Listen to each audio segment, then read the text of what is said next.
Hello, hello. This is Pauline from Pauline Art Stuff, and I'm back for another color along. And it is in my book by Nelco Neco called A Story of a Precious Cat. And it is the page picked for the group by Amy Ward Art here on YouTube and Instagram. She has an Instagram group in which we pick a page for every 2 months. And if it's a double page, we have 3 months to complete it. And this time, this lovely page was picked. This one was already picked earlier in the year as the page to do. I hope you don't hear my cat playing around. She's like around here playing with the carton in the...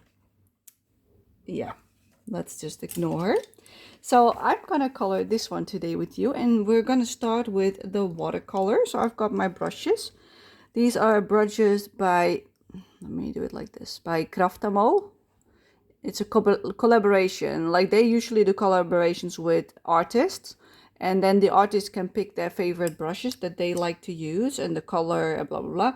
So that's how I bought these. So those are the brushes that I will be using, and I will use my Paul Rubin watercolor, which is this lovely palette. So this is what it looks like on the inside. I stuck the little labels that come around this, I stuck them down so I know which color is which, because I'm not using this side, I'm only using this side for mixing. So therefore I know what is which color. So I will put that to the side over here. And we're gonna start with this lovely page. So I've got 2 bottles of water. And the reason for that is that, like, once you dip your paintbrush in the paint, it's dirty. So I put it in jar 1 to clean it out. And then once you can't get it any cleaner in that one, you go to the clean one and clean it again. And that's how you do it every single time. So every time you go into the paint, you go to the dirty one first and then back to the clean one. So that you always have a clean jar of water if you need to dilute things, etc., etc. So that's how I like to work. First, we need a protection sheet behind the page. So I got this piece of carton from a pizza box. And I'm gonna place it behind it. Like, I usually just place it like this, and then I close the book and it's crooked, and then I'll clip it on with some clips that I've got over here. Just clip it on the side and on the bottom usually. And that's all I do. And because I'm not planning to go all the way here with the watercolor, I'm just gonna clip them on like this, because then they're flat and I don't hang on it with my sleeves. So that is step 1 in the process. Then I'll usually just start, basically. So that's what we're gonna do. We're just gonna start. I think I'm gonna leave you zoomed out for the beginning of the video. And once we get into the more detailed stuff, I will zoom you in, because we're gonna start, I think, with the background and their outfits and their skin. So that is plan number 1. I also need something for underneath here. Let's see, where are my things? I need a carton thing for underneath it, so it don't get wet. Like, this is the back of a sketchbook of mine that I used up in the past. And I usually just place it on here and then put it to the side of me, so I can protect it from seeping onto the page. But I like it close next to my work, so that's why I do it like this. So first of all, I'm gonna wet the whole inside of the picture. Not everything, just the inside for now. I think at least the background. So that's what I'm gonna do with this big brush. I'm just gonna wet it up, but I don't want it like soaking wet. I just want it wet, like that it has a bit of a water on it. So it's a bit moist, basically. So let's just do it on them mainly in the background. And then everything else I will just leave dry for now, because this will dry up before we even get to the flowers. So that's everything I do with the big brush. And then I got 2 more brushes. I've got a round 6 and a round 2. So they're pretty, like a bigger one and a smaller one. I'm gonna work with this one, and this one is for when we do these tiny things. So I'm gonna start with this one, cracking up because it's dried up. Then I always like to do this with my fingers. Make the bristles loose. Okay. So for the background, I would like a really light pink tone, like a really blush pink. I want to use mainly pastel-y colors on this one, but his outfit, I've already decided on a different page. So his napkin handkerchief, whatever it is, around his neck is usually red on my pages, and his pants is blue. And I think it would be nice if she has like either a purple or a pink dress, but I think I want pink, like a brighter pink or a light pink. I don't know yet. So I'm gonna first dip some water on my palette, like so. And then I'll grab the pink. So I'm gonna just drop water on the paints that I would like to activate. So I'll drop it on the pink, the white, a yellow for the skin tone. I'm activating them all at once right now because I know which ones I want to use. I want to use the blue, so I activate that one as well. And then I also would like a green. So I usually use this one. So I'm activating all the colors that I know for sure I'm going to use. So I also need a brown for him. I usually use the umber, I believe. So that's this one. There you go. And maybe a lighter tone as well. So this one. All right. So I've got drops of water on all my little things on the side. So I'm going to start with the pink. So I want to mix some stuff up. But because I drop water on my tabs, it becomes like really pigmented, like you can see. So I'm just going to put the plain pigment over here. And then I'm adding water to that as well. So it's a bit more diluted because I like my colors pretty diluted for this one because it's an underlayer. So let me clean my brush a little bit because I want to grab some white. So I'm now gonna like, yeah, it was still a bit pink, but it's okay. I'll put the white over there. Let's remove that hair from my cat. Because we're gonna make it pink anyway, I don't really mind that it's a bit pink. There we go. That's a lovely soft pink, as you can see. So that is perfect, I think, for the background. So let me clean my brush. And I'm also going to dilute it a little bit so it's even lighter. So drop in some water. Because white usually makes the color really opaque. And that's not what I want. I want it still really like soft and muted. So now my brush is really wet. So what I usually do is I'll grab a piece of paper and I dab it. So see, you saw all the water soaking in. And then I'll just take this a little bit and then I start painting basically. So this is for the background. Like if I do this, it feels dry, but you can feel that it's a little bit moist and that's what I wanted. So now I'm just gonna add this in on the entire background because I like this soft tone.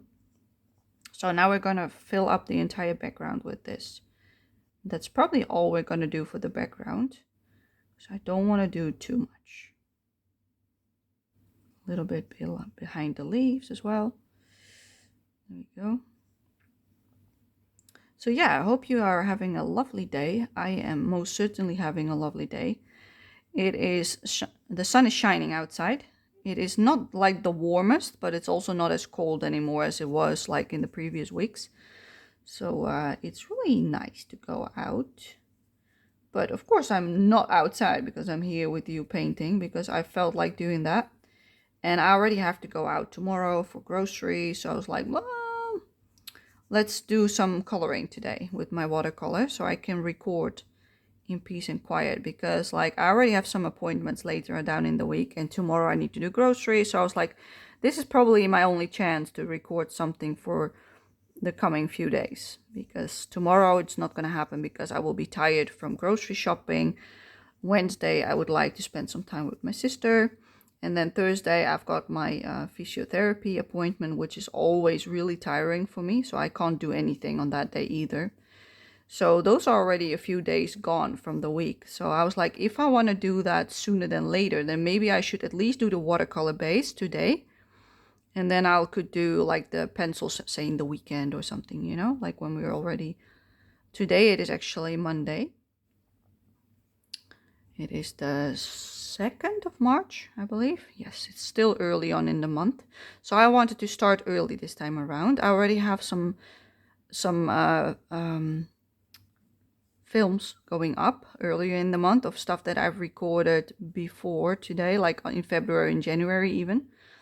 But I didn't edit them until now. So they are already scheduled to go up. So I've got about 2 weeks before I need to get this one done and edited for the channel. So therefore I was like, well, if I now have the nice amount of time, then I should also record it sooner than later. So I've got more time to edit as well. So my plan going forward is that if I want to do color alongs, I'm gonna try to film them. Like I try to film them in the first 2 weeks of the month. And I'll start with the one I want to go up first. So this one is the one I would like to go up first. But you will probably only see it after a week or 2 weeks, you know, like because I need time to fix it and edit it and blah, blah, blah, blah, blah. So therefore, the first video that you see every month is one that I recorded the month before, so that I don't need to record anything straight away, because that takes time, you know, planning what to do, filming it, editing. It's not easy, as we all know by now. But I'm just trying to plan it out better for myself, so that I can actually do requests, and I can also see what is chosen for the month. Like this time, the group was picking the page, so I had to wait for the final result to come in, and this one won the vote. So yeah, so then I can't start before I know which one it's gonna be. Like last month, I could decide for myself which page to do in this lovely book, because that one was not with the group. That was just the one that I did by myself. So then I could just do it earlier, you know, even in the ending of the month before if I wanted to. But for this one, I really have to wait until the choice is made, basically. So therefore, I need to plan out when I can do stuff. So, and it also is dependent on how I feel. So it's always a bit complicated, you know, with stuff that you want to do in the same month. So by doing it this way, that I do like everything that I recorded last month in the last week will go up in the first 2 weeks of this month to come. So everything that I did at the end of February, that's what you're going to see first in March. And then halfway through the month, you're going to see what I'm doing right now in the first week of this month, basically, in the second week. So that I've got some spare time to make it all happen. And then everything that I film at the end of this month, you will see in the first 2 weeks of next month, basically. So that is actually how I would like to do it, so that I stay on track with having about like 1 to 2 weeks to edit stuff every single time I record something. So that gives me plenty of time to have breaks as well. If I'm not feeling the best, I can still do it, so that I don't fall behind, basically. So that is the reason why I'm now scheduling what I would like to do and when, so that I can actually keep this up. Because it's pretty difficult doing a lot of color alongs, because they take a lot of time. I think that's a leaf. Let's remove that a little bit. So yeah, that is what I've been up to, planning out some videos for you guys. And that is also why I'm doing this one today, because I'm busy the rest of the week. And I'm usually really tired once I do groceries and food shopping. So yeah, that is why today is the day that I would like to do this. And then if I'm done, I can go out maybe for a little while to have some sun. We will see. Because it's really lovely weather outside. It's cold still, but really sunny. So that's good. Like there's not much sun in the Netherlands anyway, but when there is, you want to go out and grab it while you can, because it will be gone within no time, because usually it's rain and cloudy. That's like the main weather over here. Rain and cloudy. So if it is sunny, you want to go out. Just take your chance to get some sun. So that is everything that I do for the background. So it's a really pale pink. So that's barely a color. That's what I wanted. For her dress, I want a brighter pink. So I'm going to add in some of this into this mixture. So see how easy that was? Now it's a brighter pink. So that's what I'm going to use for her dress. So let's just do it. I'm not going to do her waistband or the shirt around it. Just the overcoat thing, dress, whatever you call it. Just this part, basically. I'm going to flat color it. So yeah, I've been busy planning out my videos for this month and also a bit for next month. So yeah, I hope that will help me to stay on track with everything and be more on top of everything as well. So I have, well, a better time, you know, for myself, so that I can take it easier. Because before I was filming it the day and then also editing the same day, if not the next day, and then uploading it straight away, and that's what you saw.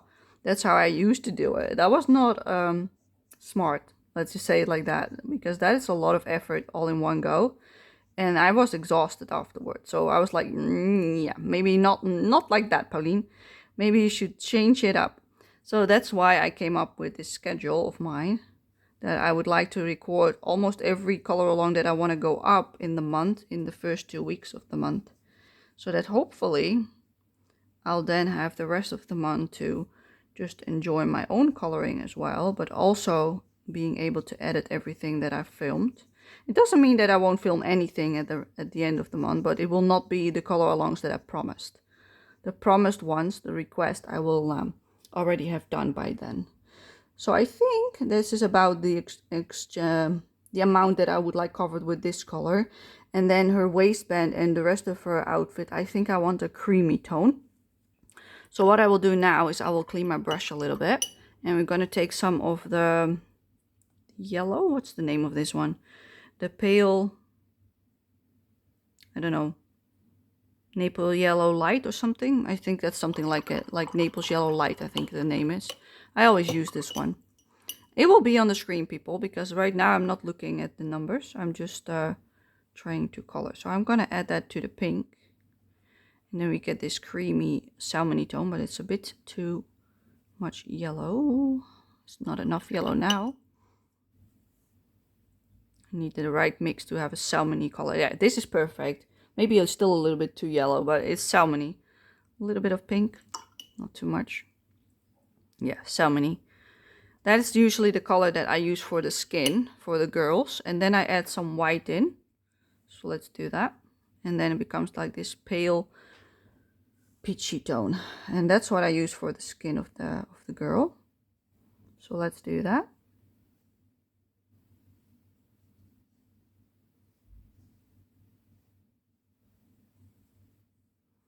So we're just basing them first today instead of last. I really wanted to base them. So I like doing this. I really like the basing on this paper. And it also makes it so that my Polychromos pencil work way better on this paper. Because without, I have the feeling like I'm missing some color, you know. Like, because it can only take so many layers of Polychromos before it's like not taking any more pencil. So doing watercolor underneath is actually the solution for me. So I'm going to keep the toes mainly white on this one. Also on the other one, but the other one is different color. Because this is one of the twin, the girl. That's her brother. So let's just base the girl. There you go. It's a really light tone. And I did it so light this time around because like on this side, she's a bit darker as you can see. But we still need some blush. So let's add a little bit of pink to get some blush. Hopefully that will work. There you go. Also for the ears. I should also use that on him for the ears. And also for his blush. While we're at it. So that they have the same tone. I want to keep it really pastel and springy. Because it's a nice spring page. And the other side is also really pastel. I think this is enough for the pink. I also need some for their noses. Let's add a little bit more pink.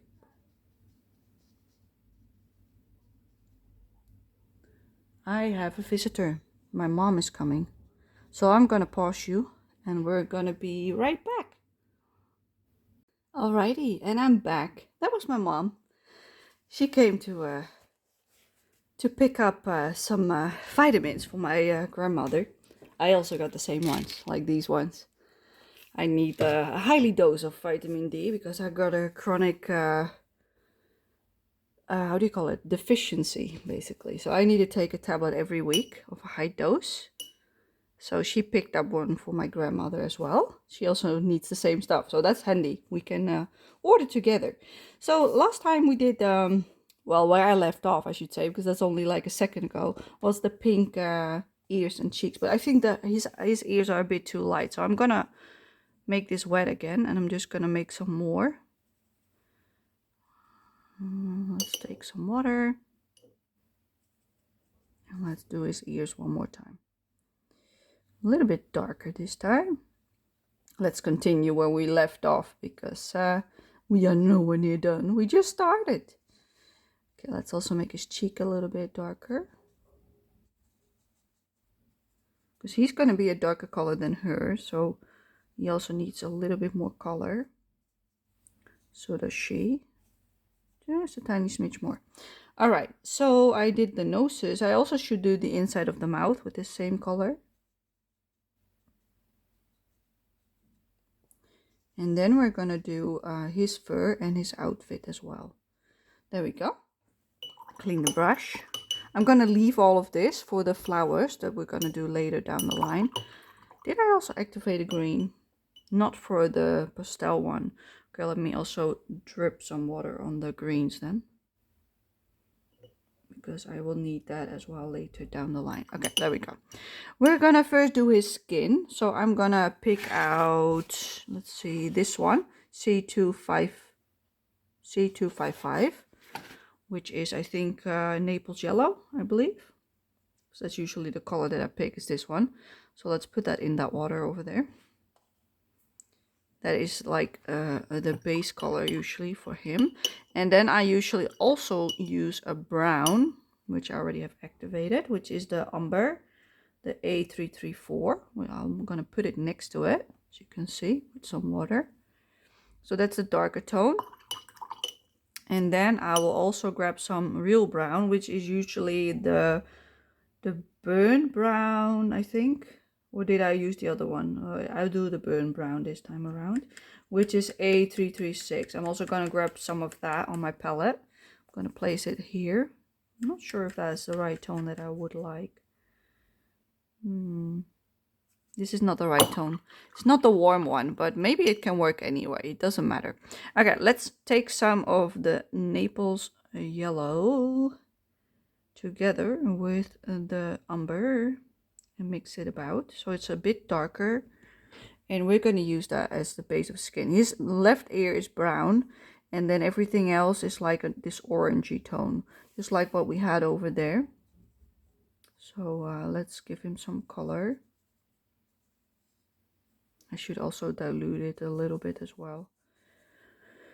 Let's first spread the color a little bit on his skin. His belly is usually white on my pictures. So let's spread it about everywhere. And then water. And then with the water, I will dilute it so it's not as dark next to his face. Let's do a little bit on this side as well.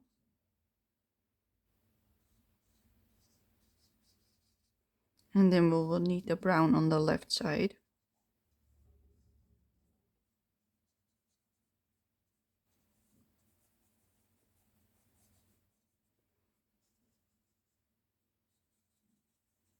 Softening the edges, that's what I'm doing with just water. So it's not a harsh line. Because if you just leave it like I did before, you will have a harsh line. And you will really be able to tell. So this is a nice warm orangey tone like I had on the other side. So now I will use the warm brown together with this brown. Just warm it up like that. And that is what I will use for the left ear. And its darker fur spots. So usually I got it up till about here. And around his eye. Like so. That's usually where I've got the brown.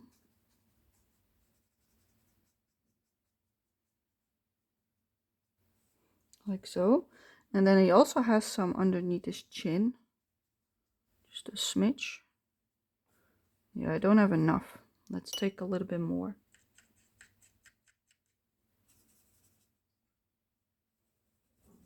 So this is the burnt brown A336 with a little bit of umber. So it's warmer. Because otherwise I'll usually use Van Dyke brown, but that is too wet. Let me dip it on my brush thing, Bobby. But otherwise I use the Van Dyke brown, but this time around I'm using a different one because the color on the right side of the paper is also pretty dark. So therefore I wanted this side to match it. I always keep his mouth white, so that's why I'm going around it. He also has a little bit of brown underneath his ear, like over here. And he has brown on his shoulders usually. So yeah, I'm just trying to do what I did in the other pictures as well. Trying to make it roughly the same.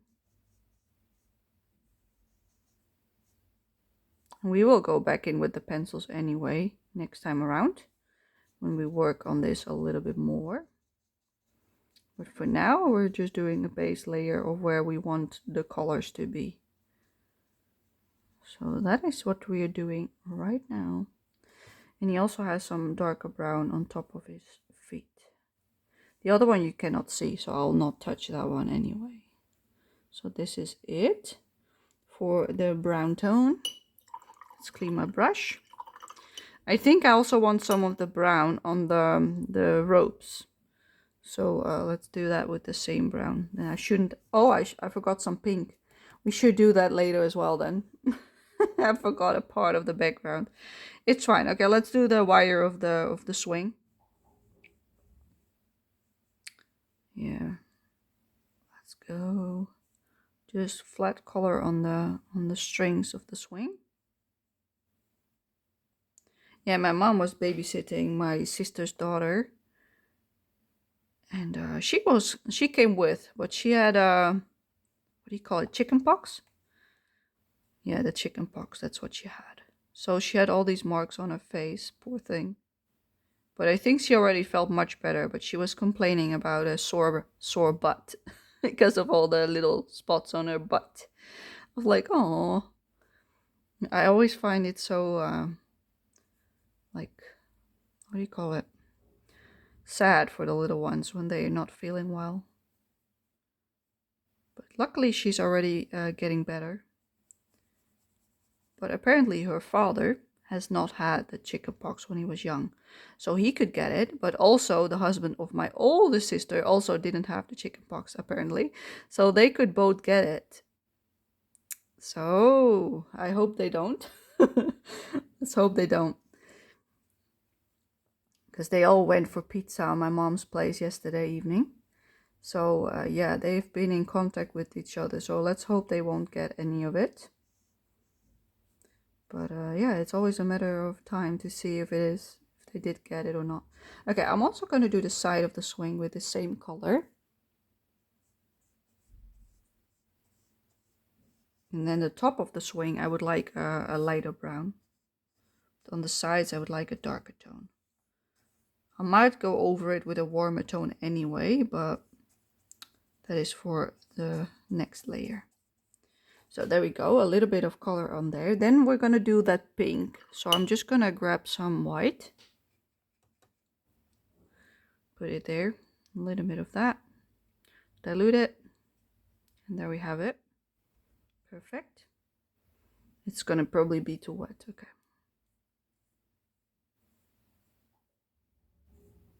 Let's color that part as well. There we go. Now everything is pink in the background. Like, how did I miss that? Let's also use it as a base color for the flowers, the pink that we just made, like on the outside, I mean, like so. Let's make it like a base, because I want them pink as well. So let's just base them like this, just circular motions all the way to the inside. So it's barely any color, but that is good, so that everything has a little bit of shading. Let's add a little bit more. It's a bit darker, it's okay. Dilute it. Dry it up, because this is a darker. I'm gonna go back in and do some on the inside again. Just touch them all up again, because it was maybe a little bit too light, the first one. So let's do it again with this tone. I'm not going all the way till the outside of the flowers, as you can see, because I like to have like some contrast on the outside usually. So therefore I don't touch it all the way till the end of the flower. That's the reason why I don't do that. And I'm gonna go back in with a different shade anyway, but this is just like a nice base color, because I want them pink. This is perfect for a base, for the lighter parts of it. Let's see, 1, 2. Yeah, I think that's enough. Okay, let's take a little bit away from this one because that one was a bit darker than the rest. Okay, let's clean it.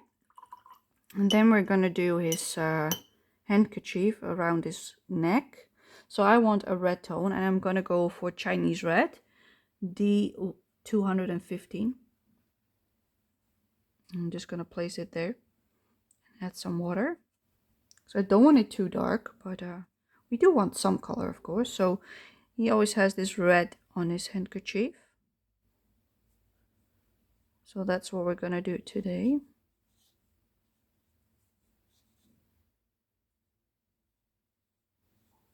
Make it nice and red.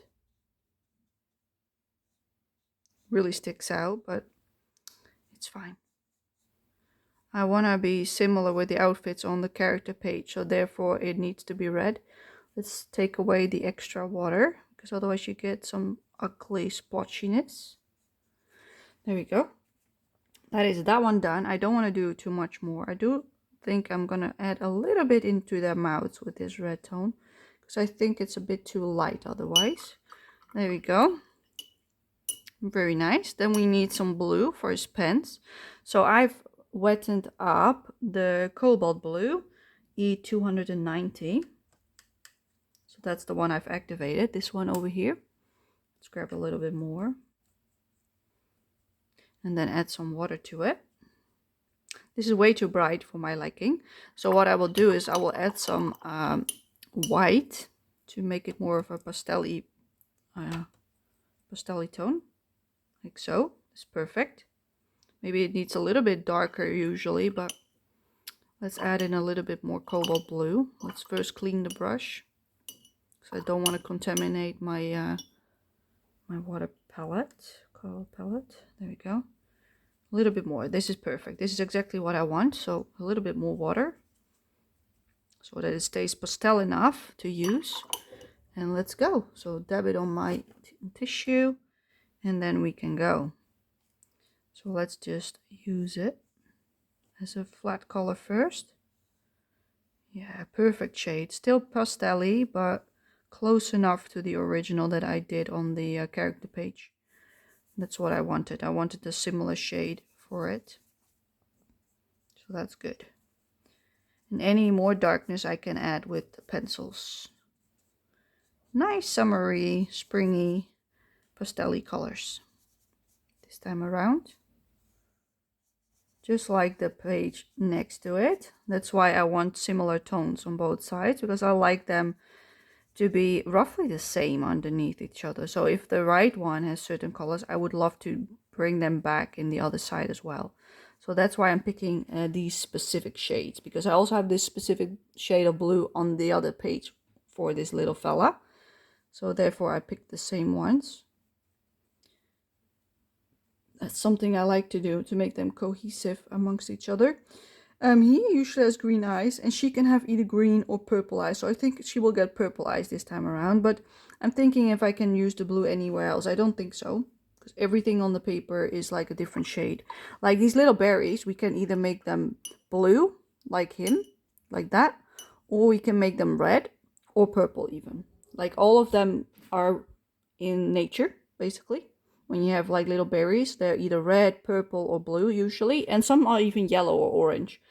Like you get a lot of choices. So maybe we want some yellow, some red, and everything else like with the pink. I think that would be good. And maybe some purple as well, because there's also purple on the other page. So I'm going to give her purple eyes. So for that, I'm going to pick the violet, C313, just a little smidge. It's more than enough for her eyes. I don't know if it's wise to go in undiluted. Let's see. Yeah, that's perfect. Just a shade of violet. Yeah, I didn't want it too dark, so I can decide it by myself. Like I'm leaving the puddle in the middle so that it dries up darker in the middle as well, because that's going to be your pupil of her eye. So this we can also add on some of the flowers, because there are multiple flowers. You got the big roses, I want them pink, but you also got these smaller ones. So I think it would be nice if I did Let's see, do they look like the same on this side? Because there's also flowers on this side. Maybe I should do them the same. Like these ones, they look a little bit, this is different than the ones on the right. So if I would do those purple, then I can do some yellow on the other ones maybe. I think that would be nice. I don't know, I'm thinking out loud. So let's add some purple on these ones. Just add it in. That's my cat eating. I'm not sure if you can hear that, but it's pretty loud always when she's chewing on her food. Okay, are there any more of this flower? I don't think so. I don't see them at the very least. So that's not a lot of purple then. Let's also do some purple on some other flowers then. Let's also do some on this one, because I want a little bit more purple on the left as well, because it's also pretty like visible on the other page. So therefore I want some purple on this side as well. Bring back the colors like I just told you. I just don't have a lot left of this color. I want some over here as well, but there's not really like, I usually do like the opposite and then one in the middle. So these ones could be purple as well. So let's add a little bit more purple, the violet, this one. Let's add it also on these ones. It's a bit too wet.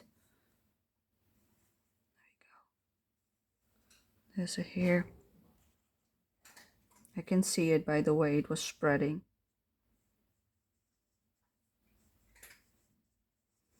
So yeah, this is how I usually decide which colors to use for the flowers, just dividing it. But now that we've got 3 of them, it's pretty good. I can also make some of these pink or purple as well. So the ones maybe on the background, and then make the other ones like blue, you know, like divided on the page. So I'll just do some in the background purple and the other ones will be blue. Something like that. Maybe this one as well with the purple, to add some in. And then we go to the light blue that we made for his outfit. Dilute it with water and we use it on these flowers next to it. Like so. Make them also a light blue tone. To make the colors come back basically everywhere on the page. Perfect. Let's also add some on the bottom of the page. I also want to add in some yellow somewhere because we also have yellow on the other side. So maybe I want them in the berries as well, like red and yellow berries. That would be nice. I hope my cat won't jump up because she's coming close. But if she does, I will just stop her from passing on this. Let's see, are there any more flowers? These are just berries, leaves, a lot of leaves. I think this is it. Well, let's darken these up a little smidge because they seem a bit light. Yeah, we should do some leaves as well with the green. Just like we have green on that side. We should add some nice soft green. So we're going to make a pastel green. So we're going to take the same shade as I usually use for their eyes, which is turquoise light. It's usually what I use for their eyes when I go for the green tone. It's like a blue green. You see, a really light one. Maybe it's too blue, but let's see. Let's add some white to it. So this is turquoise light E292 plus titanium white A203. Yeah, this is like more like a minty green. This is not the green I want. So we're gonna add in some of A160, which is, what is it called? A160 is, am I looking at the wrong one? No, I'm not. That is Emerald Green Deep. That's the tone we're gonna add in. Yeah, that's it. That's it. Brilliant. That's more like the tone of the darker leaves. So that is our main color now for the bigger leaves. And then for the smaller leaves, I want more of a greeny green. So I'm gonna add in some yellow. So I'm gonna take the oh, I already have some. Hold up. I can take the Naples Yellow Light C202, I believe it's called. So I will grab some of this and put it with the yellow basically, like so. Just add it in like so until it's light enough. Yeah, that's light enough. Okay, let's do that on the smaller leaves because I want a lighter tone on the smaller leaves. Let's try to leave the water on there. And then is this dry enough? Yes, okay. Then I'm gonna use this one on the lighter leaves. Nice soft minty green.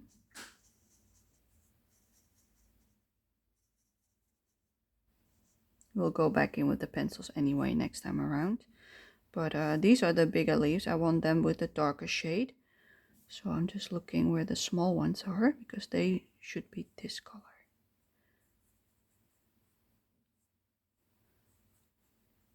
Really nice shade. Yeah, I was hoping the double page would win, but it didn't. As we can see, this one won by 1 vote, I believe. But I like this one anyway, so it's fine. Now I can have 2 done at next to each other, basically. So that makes me happy too. So I'm happy with this one too. But yeah, like it doesn't happen much that a double wins, but we've had 2 doubles by now, like the pirate page and the Halloween page. So that's already quite a lot in just like a little bit over a year now, because it started last year, January, February.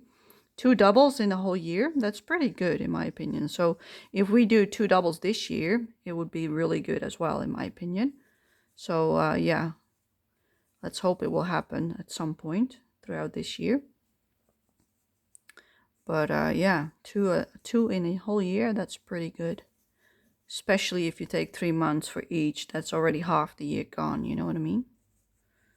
But if none gets picked by like 6 months in of the year, I might pick one myself. Because I love my how do you call it? That's probably the berries. I love my doubles, as we all know. Yeah, I should grab some more.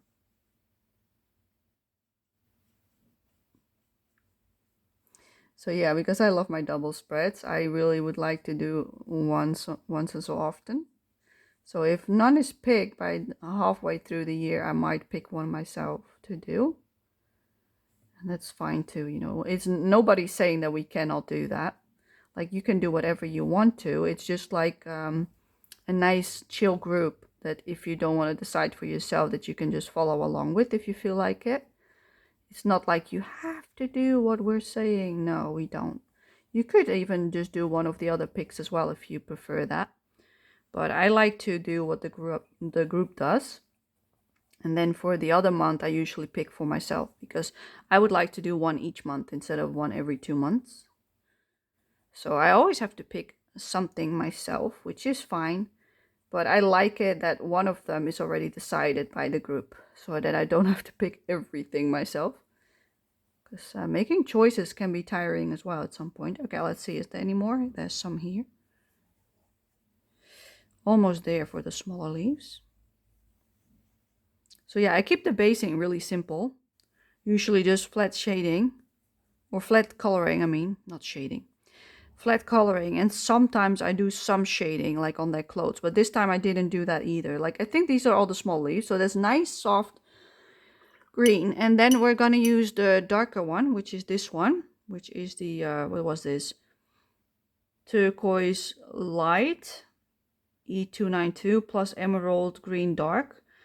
860. That's this one. That's this mix.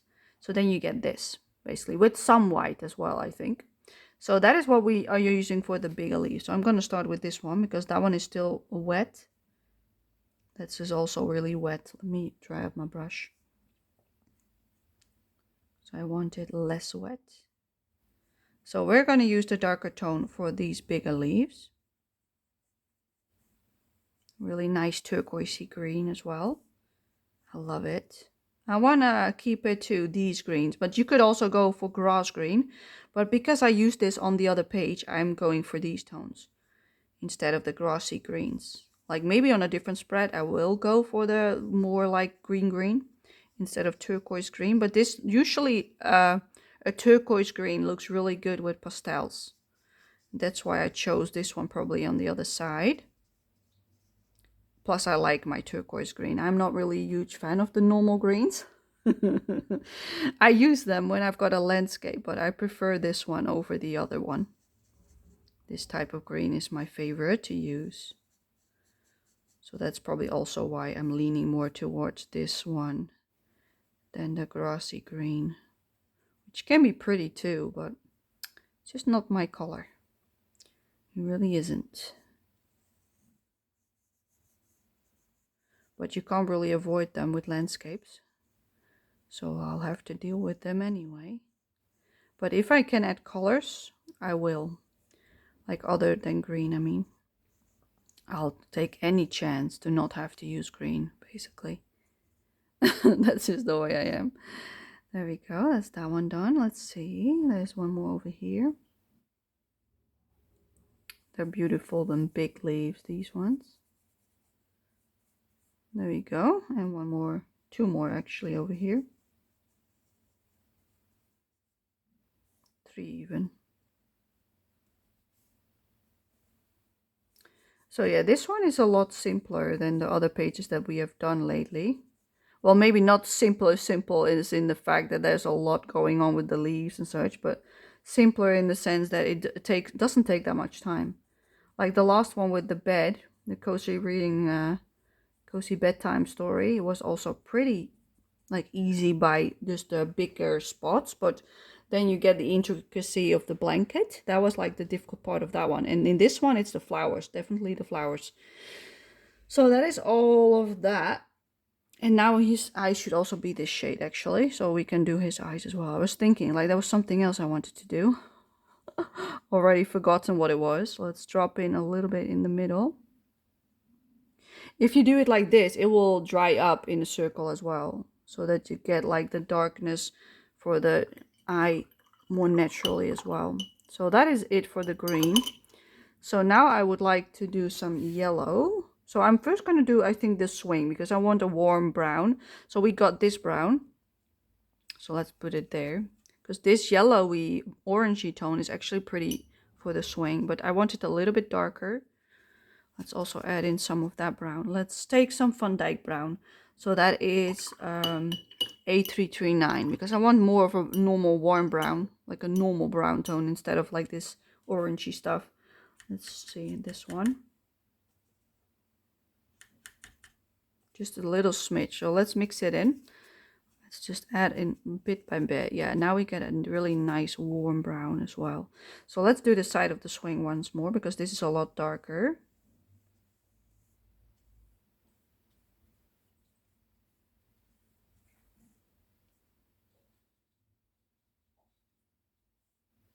I want the swing to stand out more, basically. So therefore I'm going over it once more with a different tone. There we go. Let's take a little bit more, and then we do the sides of the swing, really diluted, as you can see. And I'll just do it like this, really quick wash, and then I'll clean up my brush. I'm sorry for the noise. And then I'll take this warmer tone, which is basically the umber with the Naples yellow, and I'll drop it in like this, basically. Add it in the warmth. And then everything else we will do with pencils later down the line, but I do want some shading underneath his paw. So let's add in a little bit of shading here. And a little bit below the other foot. That one is not dark enough. There we go, let's add it in. I want some shading underneath them on the right. So yes, I'm leaving the water on purpose, so there is a shading next to them. So that is everything that I do with that. The branches I will just do with pencils, because it's too small. I don't want to mess it up. So I want to do those berries, and I think I want to use that yellow tone. So that's the Naples Yellow Light as the base. And then we go back in with the other one, the what is it, yellow ochre or something, or Naples Yellow. I think it's Naples Yellow, that one. But first we're going to use Naples Yellow Light, which is C202 as a base for some of the berries, because I don't want them all yellow. I also want some red ones. But first let us do a base with this one, and then we'll come back in with the more orangey yellow to shade them. For now, I just want this main color. So these ones we're going to make red. So these ones we can make yellow again. We're just dividing the color. Then I want some red ones again. Are there more? No. So then this is all the yellow we get. So let's also add in some yellow maybe on our outfit. But I want it more diluted then. So let's clean the brush. Let's take some more water. Maybe B. She's trying. She wants to jump up. Let's add some yellow on her dress. Because I already wanted some cream, but this could work as well. Just some yellow, navy B. And also some on her pants as well. I don't want it too like empowering, like too dark. I want it really light. Like barely even visible. Yes. So now there's also some warmth over there. Okay, now we're gonna grab the red tone, which is this one, which is the Chinese red. Let's grab some more.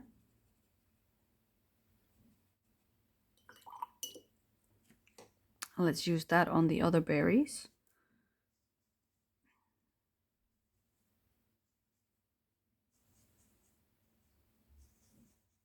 It's really diluted one actually. Let's grab a little bit more pigment. It was way too light otherwise. Wow, it's gonna dry up way lighter. Like look at this handkerchief. That one is also much lighter, but we need that color also in the picture. If we're using it on him, you also want it somewhere in the picture. That's why I want some of the berries to be red. She's gonna jump. I'm also already gonna protect my page by putting my hands here. Nee, baby. Ga maar in je doos liggen, schat. She's got like a carton box to the left of me, so I hope she will lay down in there, because usually she wants to lay on my book. But you can imagine why I don't want her to. Because we're busy with this stuff. And I'm focus face as well, because I don't want to mess it up. Okay, I can put my arm away. She's in her box. She understood the message, I guess. She knows when she's allowed or not. When I'm like doing this stuff, she knows not to come anywhere close. Yes, this is really pretty. Now I want some more like of the darker pink that we also have on our dress on the flowers. So let's clean our brush. And then the watercolor base is already done, people. So I took this color, which is the rose red, I believe. Rose red B212. That's one. And then I'll add white to it. Just a smidge. That's two. That's pretty light, but it doesn't matter. We can work in like layers. So we'll take a lot of water. And we're just going to add it over on top of the flowers in the middle. We'll have to let this layer dry as well afterwards. So we can't immediately go to the next shade. Maybe by the time we come back, this is dry again, but I don't know. We'll have to see and wait. So I'll add it in here. But yeah, it's already gone as well, as you can see. That was not enough color.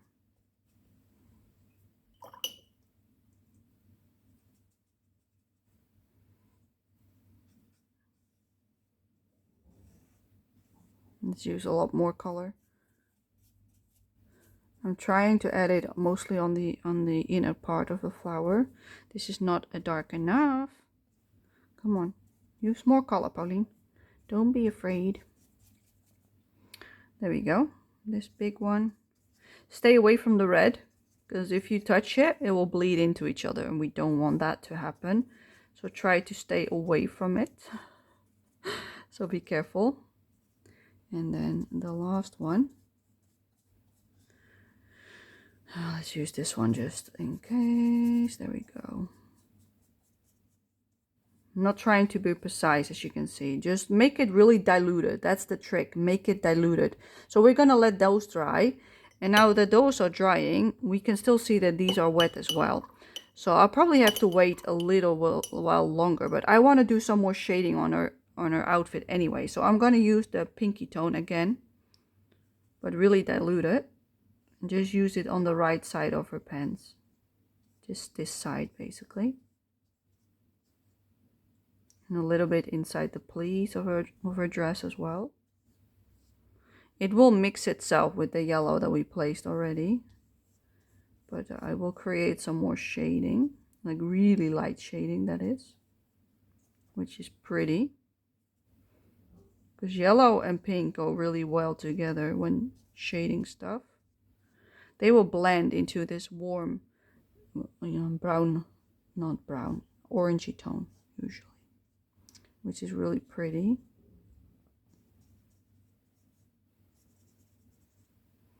But yeah, I'm just adding it in slowly, as you can see, not to add too much at the same time.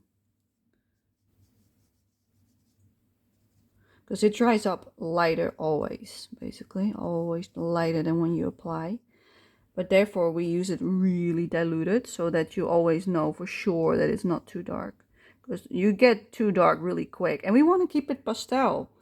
This cute pastel tone. That's what we want. So therefore we do it really diluted. So that's that. And they're still too dry, or too wet, I mean, too dry. All right, I'm gonna have a little break and then I will be back to do some more on the berries and more on the roses because they need to be a bit darker in the middle. So I'm gonna let this dry and I'll be back in a minute or two. Well, probably 5 or 10, depending on how long it takes for them to dry and the red ones as well. So I'll see you in a minute. Alrighty, and I'm back. The flowers have dried up almost completely. I can touch them, but these ones are almost dry. Navy B. Hold up, I need to grab my cat and place her on the ground. I'm sorry, little one. Not today. Yeah, she wanted to be on my desk, but she's not allowed right now. So we're gonna do the flowers first. These are almost dry and the red ones are also almost dry. So let's start with the pink. So this is the rose red B212. So I'm gonna take some more because it's already pretty diluted, this one. So see, that's a nice tone. Let's make our brush a little bit cleaner and dry it off, and then we can start. Okay, let's do it. So with this one I want to be a little bit more precise, so I'm gonna place my arm just on the paper and I'm only gonna add it on the inside of each flower, or at least I'm gonna try it on each petal. Basically I'm gonna try to use it like that. It probably will be impossible with this brush, but who cares? I'm gonna try it at the very least. And even if I don't be precise enough, it will still look fine. But try to be specific with where you place it. That's the main message. Try to be specific. It might not go exactly where you want it, but at least we're gonna try. So I want it on the inside of this one, the bottom of this one. Here,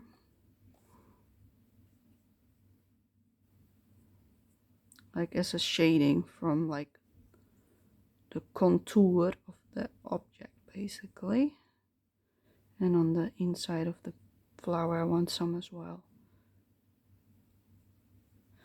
But yeah, that's basically the idea, to get already some shading without using pencils. We're probably going to use pencils anyway next time to shade some more. But then at least we already have some of it done with the watercolor, which I like to do. Because this looks much better usually than doing it with pencil. It's much more like natural looking because of the way flowers are. It looks better if the watercolor can just do its thing than instead of you determining what it does. With pencils you have way more control. So therefore it looks more manufactured. Like with the watercolor it gets this natural look. That's why I like to use it for flowers and grass and leaves, all that kind of stuff. That's why it's also so beautiful on that kind of objects as well, in my opinion. So yeah, trying to add it in slowly. We probably need some more because we got a few more flowers to go. Let's grab some more. There we go.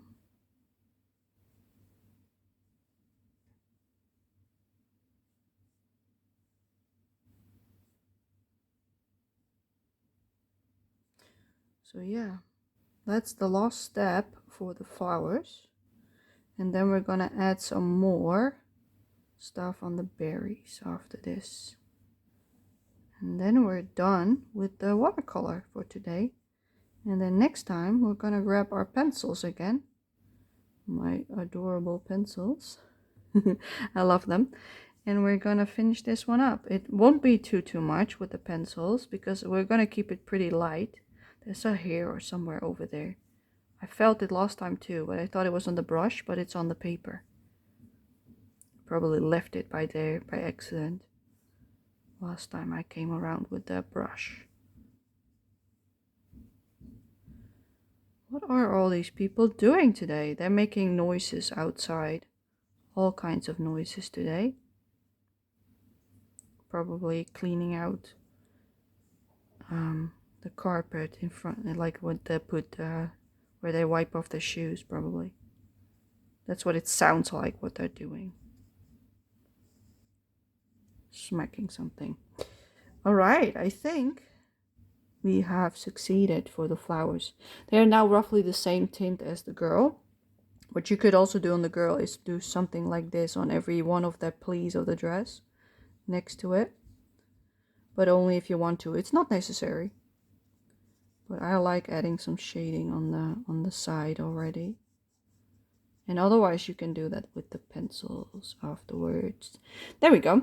That's that one done. Okay, now we can go into the yellow berries with this one, the Naples Yellow C255. And we're gonna shade the bottom of the berries with this one.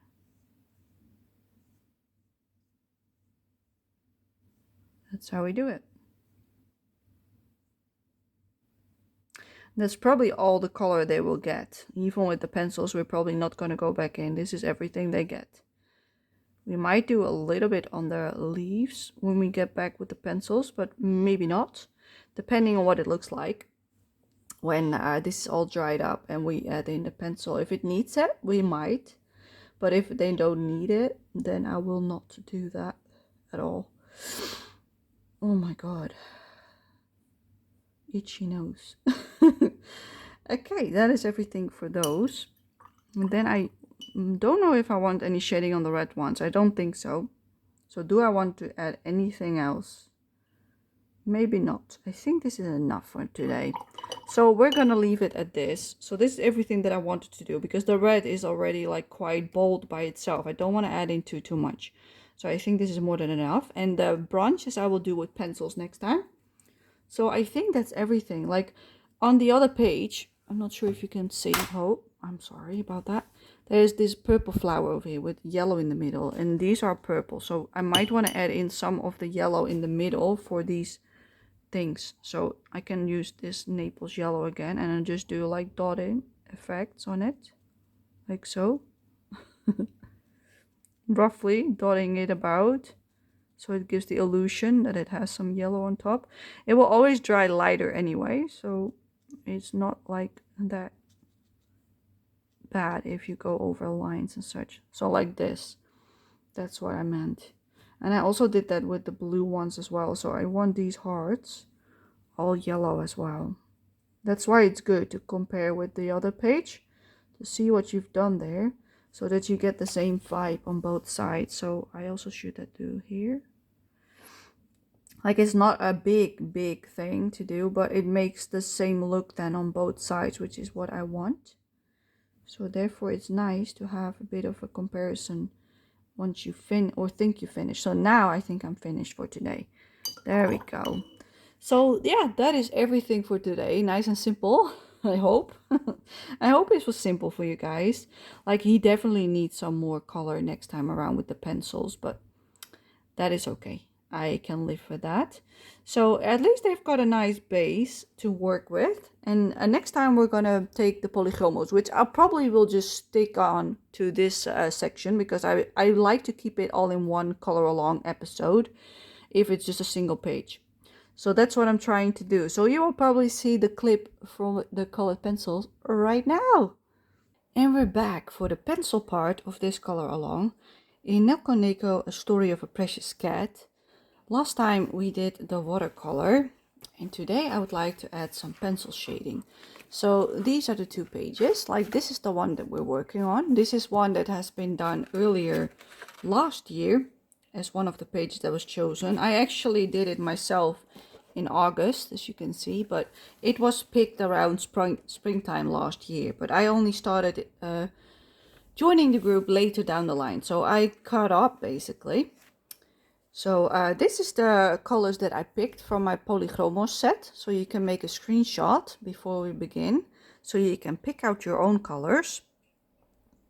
What I basically did is I picked a normal red and a somewhat darker one. And I did the same with the pinks, same with the green, the purple, and some brown tones for the cat. So that is basically the idea. So let me remove this one because we don't need that anymore. Well, maybe we do, because it does give you a nice firm underground to color on. Having this carton underneath. I think I might like that. Let me clip it though. Make it with the clip like this. And one at the bottom, so it stays in space. There we go, 2 clips on it. That's how I like to do it if I've got something behind it, so it stays in place. So let's dive right in. So we're just gonna do some simple shading, and I think I want to start with the cats. Did I pick the shading color for this cat? I did not. I only picked those. I'm missing my cinnamon color. Let me grab that one real quick, because I forgot. Like, I've got my pencil case right here. This is how I store them. And you can just like, there's like this system inside that you can just flip this like that. And then I've got them on both sides. I stitched this in myself. Now we need one further. We need this one, cinnamon, that color. That is the shading color for the cat. I forgot that one. And here I got my swatches of the pencils that are in the case. So you can see which ones I want basically, but you also have them about here. So this is a new one that I just recently added in because they're gonna be new colors, and I was thinking of removing my metallics because I never use them. They're literally brand new. So yeah, that is everything for the pencil case. So let's put that back in my cupboard. I got it really close to me, not that far away, so I can always just grab it. But yeah, we're basically missing one more color, so I'm gonna swatch that out here, and then our palette is done. So this is 189. Let's grab a pen. 189. Come on. It doesn't like writing on this paper for some reason. So this is the palette. Now it is the right one. What a mess. All right, let's start, people. I'm gonna zoom you in, and we're gonna do some coloring. Yeah, there we go. Oh, look at those cute faces. I love these cats. This is one of my favorite books. I'm enjoying it so much. Let's start with the little sister. I first want to do some more on the blush, but I normally use this one combined with that one. So 130 and 129. Those are these lovely tones. So we're going to start with the lightest one, 130, Dark Flash. So that's what I'm going to put in my pencil holder. It's one from AliExpress. I always link it in the description. And you press this, and then you can just push it in. And you let go, and it's stuck. And now it's nice and thick. So in case you want it thicker, then this is a handy tool. But some people don't like it thick, but I do, because it gives me more grip. So that's how I like to color. So let's see, is my lighting okay today? I think it is. I got all the lights on. So let's start. What I'm gonna do with this one is go over this entire section on the outside to smoosh it in a little bit with the background of the, well, the background. The color of the cat itself, basically. Just a little smidge of blending, basically. But we already have quite big blushes, so I don't want to add too much more. We're gonna also do some on the ear, but I usually use it to shade it. Yeah, that does work. Okay, good. Then I don't think we even need the other one then to shade. I think this might be enough. for the cat itself. Let's also do some on her brother.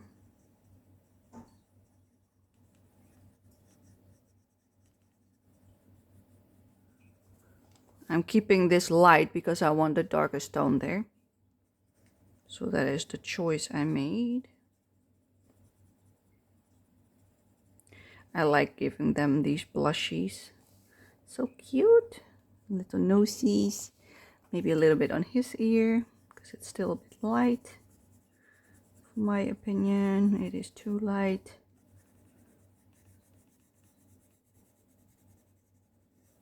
There we go. Let's switch to the 129 Pink Meadow Lake, which is this one. It's sometimes hard to tell what it says on the pencil, but I memorized them by now, so most of the colors that I use a lot I already know the name of. So with this one I'm going back in to do the middle of the highlight of the blushy cheeks. And also some on the nose, and I also want some on the tongue, on the inside, to make it a little bit darker, but not by much. Also, let's warm these up. And this one, let's make it a bit darker. So it's all the same, it's consistent. And the tongue. There we go, that is that done. For her dress, I'm not going to use this one because it's barely, like, basically the same shade. So I'm going to go to Fuchsia, number 123, which is this lovely tone. And we're going to shade some on the dress. So I do want some shading next to this plie in the dress. And besides this point as well. Just some gentle shading, not too much. Let's darken this up a little bit as well. Make it a bit more visible.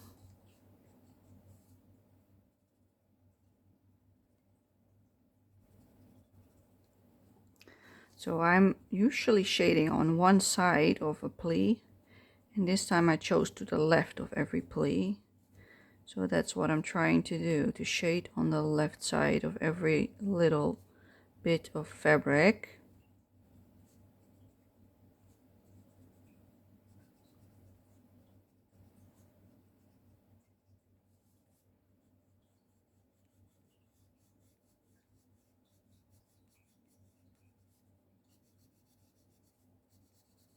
So much shading still to do. I like it.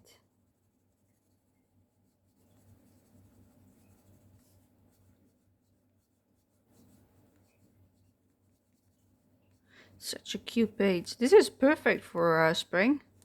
It's the first one in the spring section. I found that out after I was flipping a little bit in this book. About, when was it? This morning? This afternoon? I think it was this afternoon. Just after I woke up from my nap. Just before I started filming. Yes, that was when I flipped it a little smidge. And I saw spring, and then this was the first one. Yeah, I really like the way it's shaded now. I don't think it needs any more. So let's leave it for now, because we're only doing the kitties. The rest will be done after this.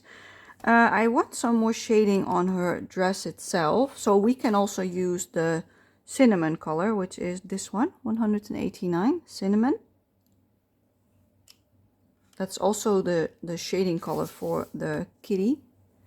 So let's first use it a little bit on her pants. So I want it, let's see, we have a lot of shadow on this side. So let's keep it in that way then.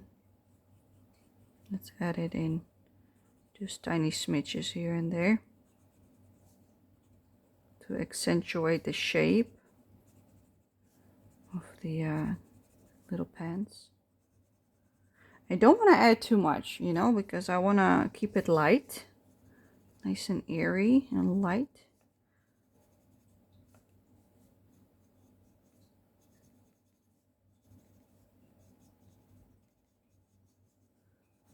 There you go.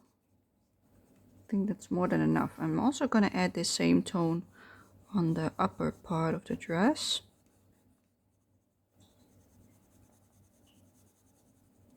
To shade it a little bit more, because this one will cast shadow on the one underneath, so I need a little bit of a cast shadow below it all the way around.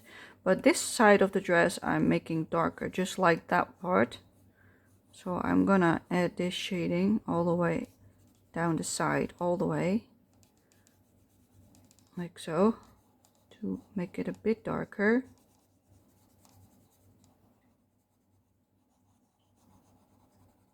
So it pops a little bit more compared to the rest. I will not do any shading on that one, I think. Maybe a little bit next to her arm, like so, but not much.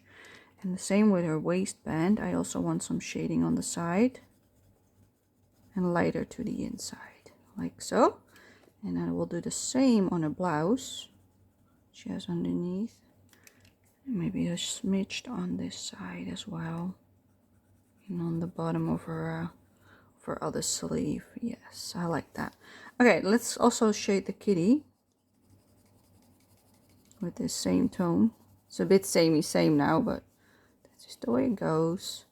So that's all I do, and I don't try to be too careful, because if you get texture, that's nice, because it's a cat, you know, you can have some texture. So I'm just scribbling like in one direction, like so, just making texture on purpose basically with my pencil, so that it looks a little bit like fur. I also make stripes like that, and then it looks way more like fur than it did before. That's how easy you can make fur textures. What I usually do around their nose is I'll make flicking motions like so,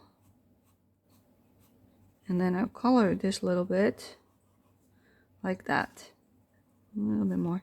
And I also sometimes do that above their eyes, like so, in the direction of what the fur I want to look like, basically.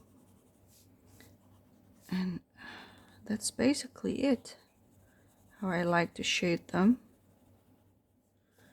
And maybe a little smidge underneath the chin.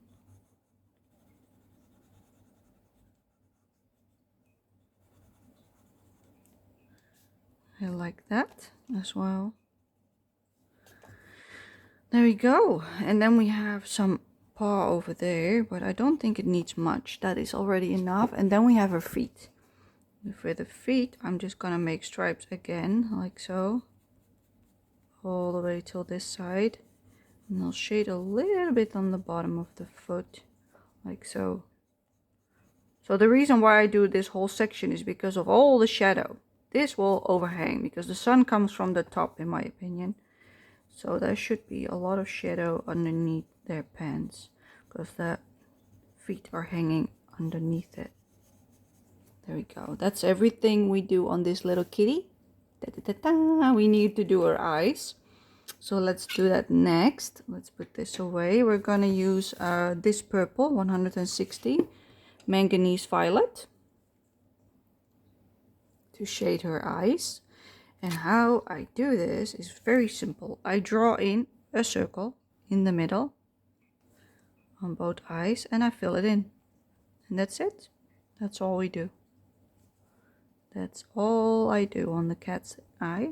See, that's it. And it's so simple and so effective. I love it.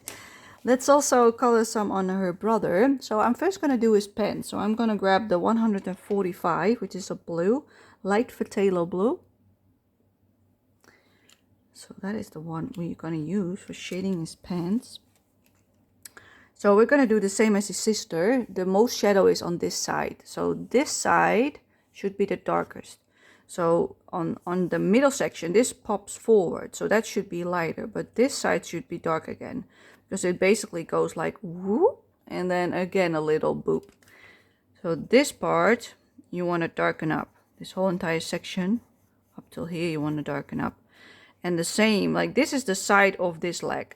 So this side should be shaded and this part should be shaded up till roughly about that point, but I'm gonna smooth it out in a second.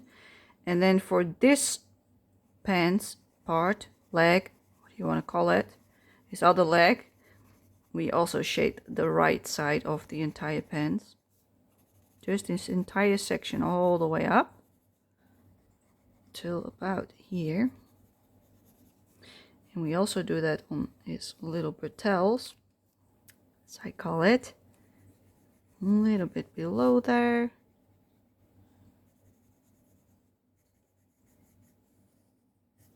So yeah, keeping it simple for the shading. Let's also shade some next to the folds. Some differentiation. And then we are almost done with the pants. That's how easy it is, people. Very easy. So that's all I want to do on the pants, and it looks so much better with some shading. It's not much, but it improves it, gives it more depth instead of that it's falling flat. So that's everything that we're going to do for the blue for now. Maybe we'll use it later as well. And then I think I'm going to do his fur. So we're going to start with 186 terracotta, I believe. This one. Yeah, you can barely tell. It's almost gone. And I've got them in the pencil extender because they're getting really short. So then they won't fit anymore in the other one. So I'll just use these ones if it gets too short. So I'm going to just make stripes again, like so. Big ones and then smaller ones towards the inside. And the same on this side. Just make stripes. And then I'll color in the rest a little bit darker. And I'll do the same on his paw. Make some stripes.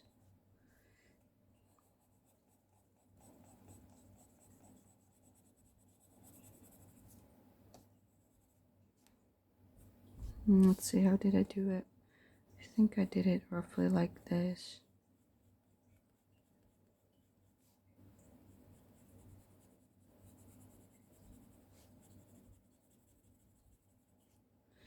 Something like that. Then we also have his feet. Let's also make some fur texture on his feet. And also on the other one, even though there's barely any visible. Then we'll change to 115 dark cadmium orange. A color that I barely use apparently because it's massive. I'm trying to also use colors that I don't use as much in my coloring pages. So I will use everything. So I only did it like this, but we're gonna come back in with a brown in a second. So it's like the in-between color between the brown and the orange, basically. So I'll just color over the brown bit as well, a little smidge. So it's not as big of a difference between the two. There you go. Because I also use this same tone on the other side, so therefore I also want it on this side.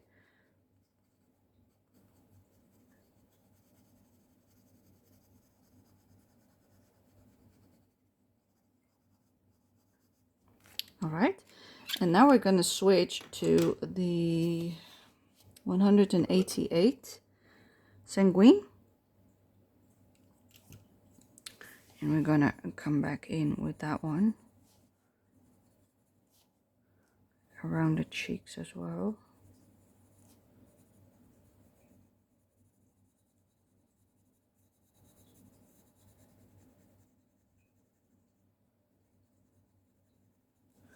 There you go.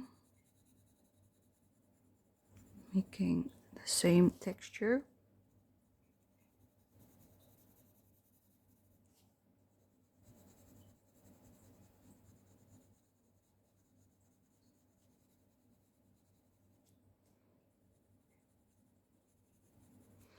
Not trying to be too careful.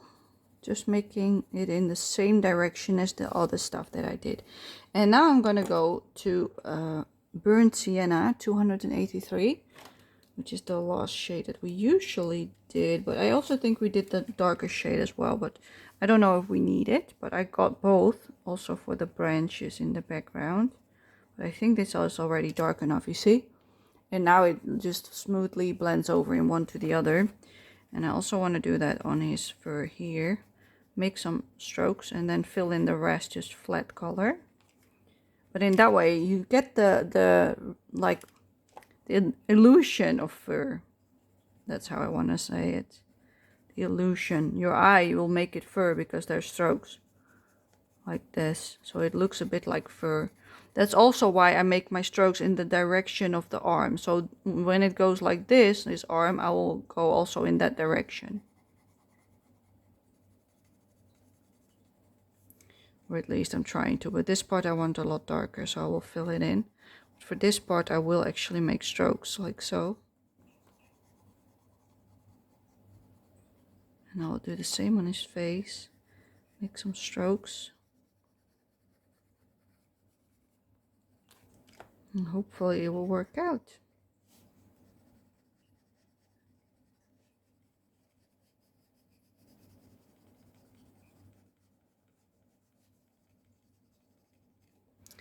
Alright, I think I do want a little bit of the darker brown on the left side of his face. Just a tiny smidge of the Van Dyke brown, 176. So let's add that here. Just a little bit on his left hand side of this face. I think that might be already enough. That is perfect, don't you think? Okay, then we need his handkerchief and his eyes. So let's first do his eyes. So I got this tone, the Chrome Oxide Green Fiery, a really long name, 276. Also one that I barely use, but I thought let's pick a different one this time, because I always take the same one. And again, I make a circle in the middle and fill it up on both eyes. Just a circle and fill it up. That's it for the eyes. Perfect, right? So easy. And then his handkerchief. So I got the lightest tone is 219 and the darkest one is 226. So I'm going to start with the 226, which is Alizarin Crimson.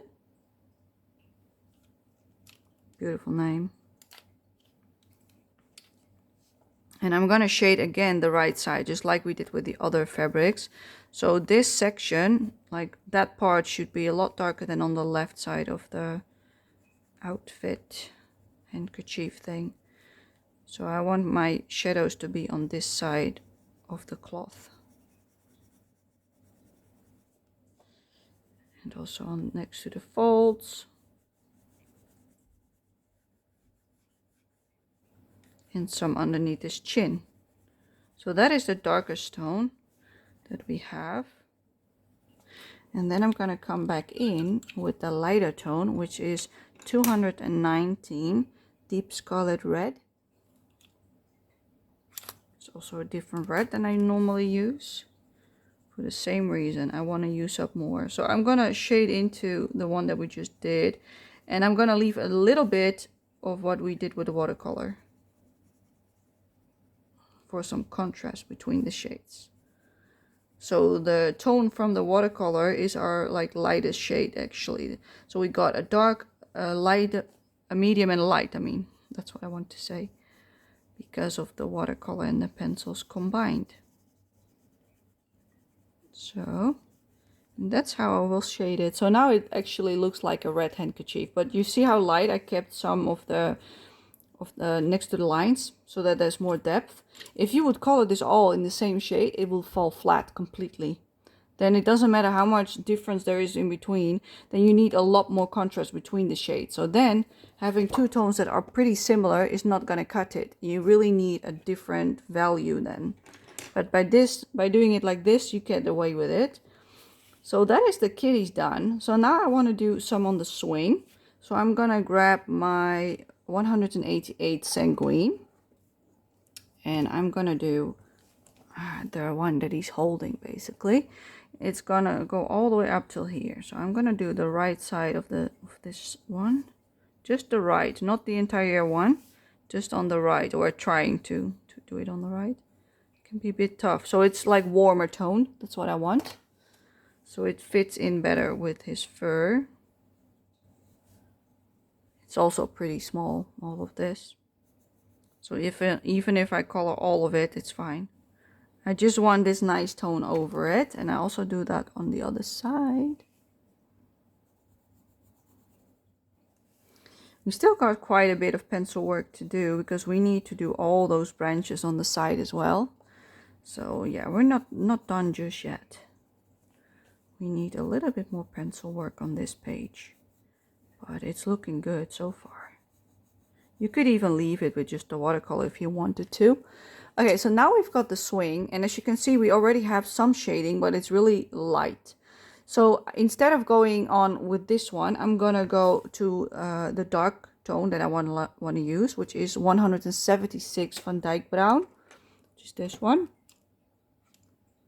Let me show you it. And then we're gonna start on the bottom part. So this whole section over here, I want darker. I'll usually make stripes like this so that I don't color the entire section the same. And then underneath the dress, I want more shading. And also where she's sitting, I also want more shading. Color that in flat. And then the same on this side where she's sitting. Also want a lot of shadow. And then like that. And then on the other side, I'll just do it like this. And I'll still leave a whole section that is lighter, as you can see. So that is everything that I think. No, I need some shading below or on top as well. So let's also add some shading over here. And also next to his feet.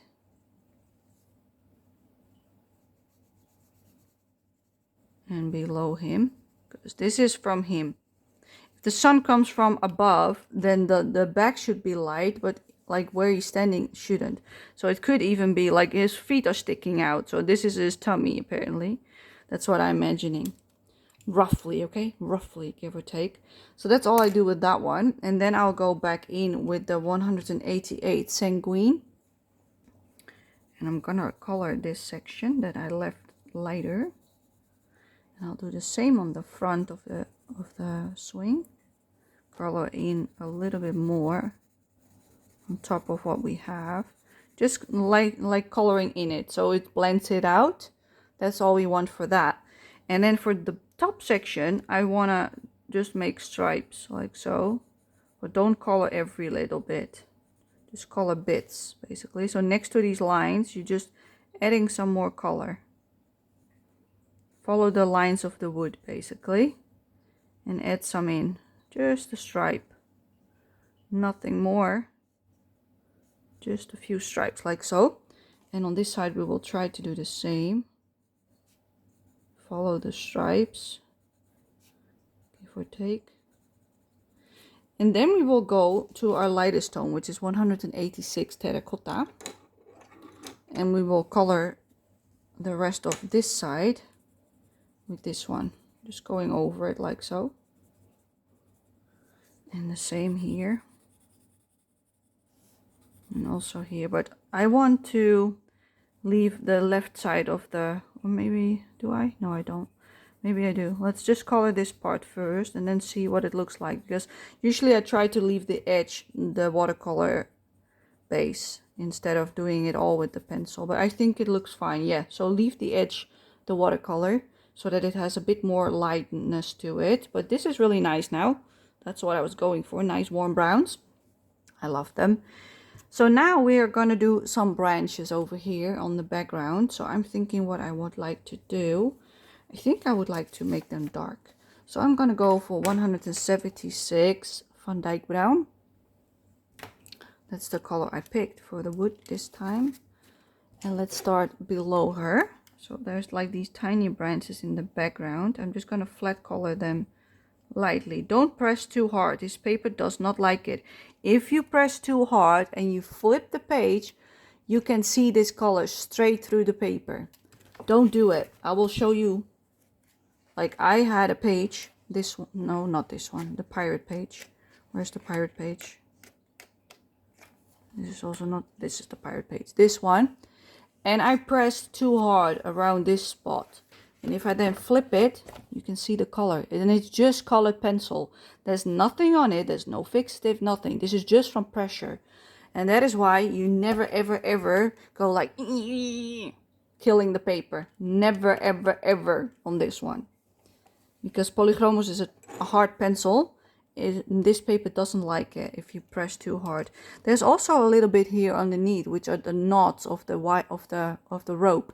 So I should also color those a little bit. So I will color the right side with the dark tone on both of them. I did not notice them until now. Excuse me. So let's continue with our branches.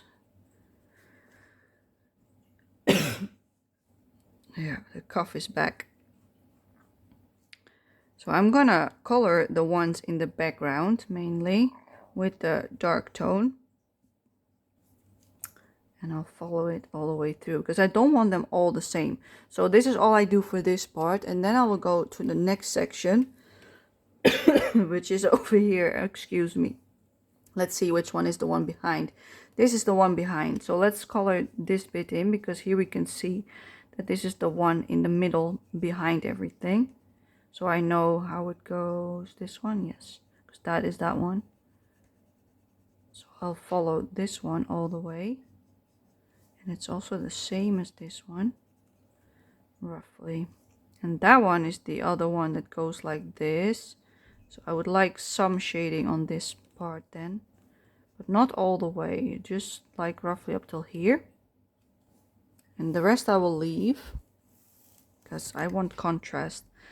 I do want to color this small one, but do I also want to do that on that one, or do I want to use green? I might want to use green on those. For these branches, I will use the dark Van Dyke brown. Let's see, I have to figure out, so there's more branches here. The ones that are connected to these berries, I will color dark, so it pops more. And the ones that are connected to the leaves, I will make them green in the next round. There we go. So these ones, I want dark brown as well. Like so. And then we will get some more here. So let's see, this is the one behind it all, I believe. The one in the middle. I always look for the one in the middle behind everything that I color the darkest tone. And everything that's on the foreground gets the lightest tone usually when I color stuff like that. But because they're so small, I don't want to have multiple colors per strand. I'll just pick 3 colors and then just divide them over the strands instead of in each of them. Because it's more complicated if I do that.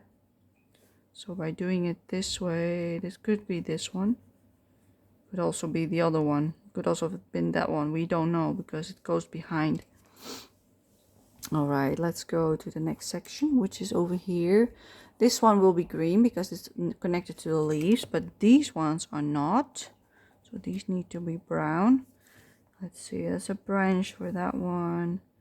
Let's see, I think I want this one, the dark one on this side.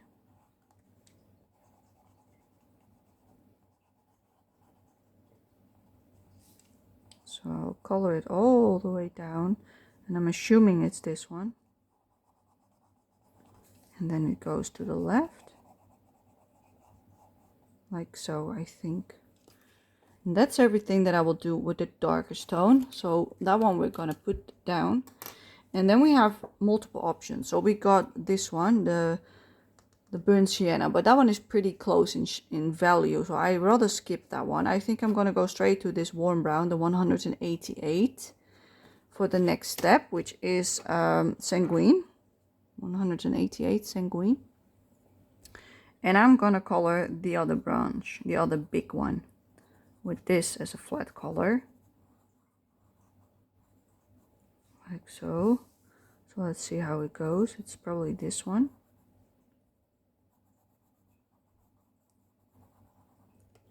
Which goes this way. So yeah, not every branch is the exact same in my picture because I did these branches dark on the bottom, but that's okay. We can vary it or change it up, vary it a little bit throughout the page. I think it's this one. Alright, that's that one done. So now we've got one more branch and the little tiny ones left. So let's go below them. Let's see, I think I want this one and the one in the background, this one, because there are multiple here. So I will pick 2 of them to color with this tone, and then the other 2 will get the other brown tone that we're going to do next. That's that one done. This is how I like to work. Just flip through the page. So this one is the one that also went behind here again. So that's why I'm picking that one to color. And also this one. So that one is the one we do with a different shade. Because there are more than just 3, I have to pick and choose which one to color. So this one is in front. This is in the back. And then we've got that one as well in the background, because this one goes on top. So we'll keep it the lightest tone for the one in the front. But you can really clearly tell that by picking it like this, picking 3 different shades for each branch, like 1 for each branch, I mean, you can really see the contrast between them. Because if you would do them all the same, it will be one big mess. It will all look the same. You will not even be able to look at them and see which one is which. So here is the rest of this one. Let's see, there's something here. So let's also color that part. So I think it goes behind it. This might be part of it as well. Seems like it. All right, let's go to the top. Let's see, there are how many? There's 1 here, 1 behind. So the one behind I want. Not really sure how it goes exactly. That one, let's see, behind, behind, behind. Just trying to follow it. I don't know if this is the right one or if I lost it somewhere on the way. All right, let's go to the lightest tone for the browns, which is Terracotta 186. And we will color in the rest of the big branches. So we will do these ones are left over, but also that one, because there's another one behind. So this is a little bit lighter than the previous one. That's why I wanted it to be the one on top, but on this side there's not really one really on top, if you know what I mean. There's so many, so you can't really tell. Like there's something going on behind this one.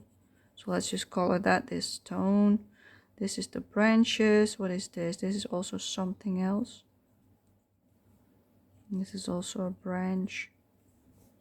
Yeah, okay, that's that one. So that is that part done. So let's go to this section. Let's see, are there more branches? Like that's the one for the leaves. That's the one for the leaves. This one seems something different. So let's color that one. That's the leaf. That's the one behind. So I think I should color that one with this tone. Yeah, it's a bit tricky sometimes to tell what is what. I will leave that part white, even though that could also be a branch. I don't think it is, so let's leave that one. Then over here we're going to do those thick ones. There's also underneath the foot.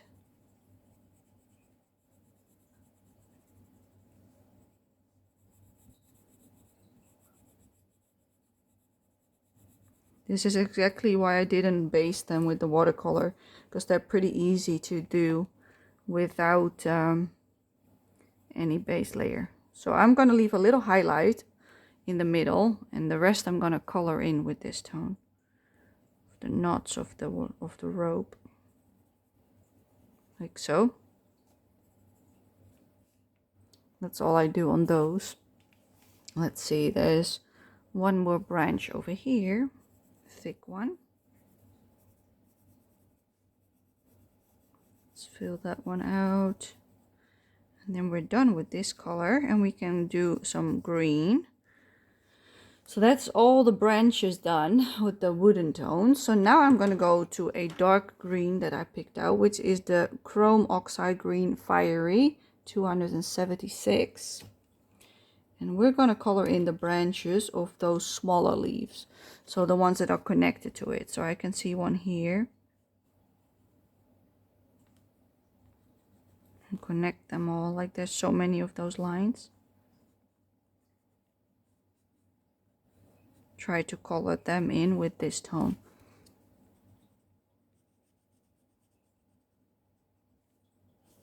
So today it is actually Saturday, the 7th of March.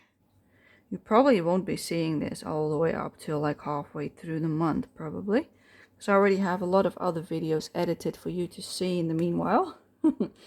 And editing takes time, you know, like we all know. So usually when I record something, I'm trying like tops to take 2 weeks for editing, but sometimes it takes a little bit longer. But because I've had a lot of like stuff that were like recorded from February and January, I had a lot to edit. So there was a lot of footage from the other month that I now will put up this month, basically, like the Camilla de Erco. And so there were like videos that were already made before, but still were not edited until this month. So therefore everything shifts a little bit in timeline, which is fine. Just means you will see it a little bit later in the month, but it will still be up this month.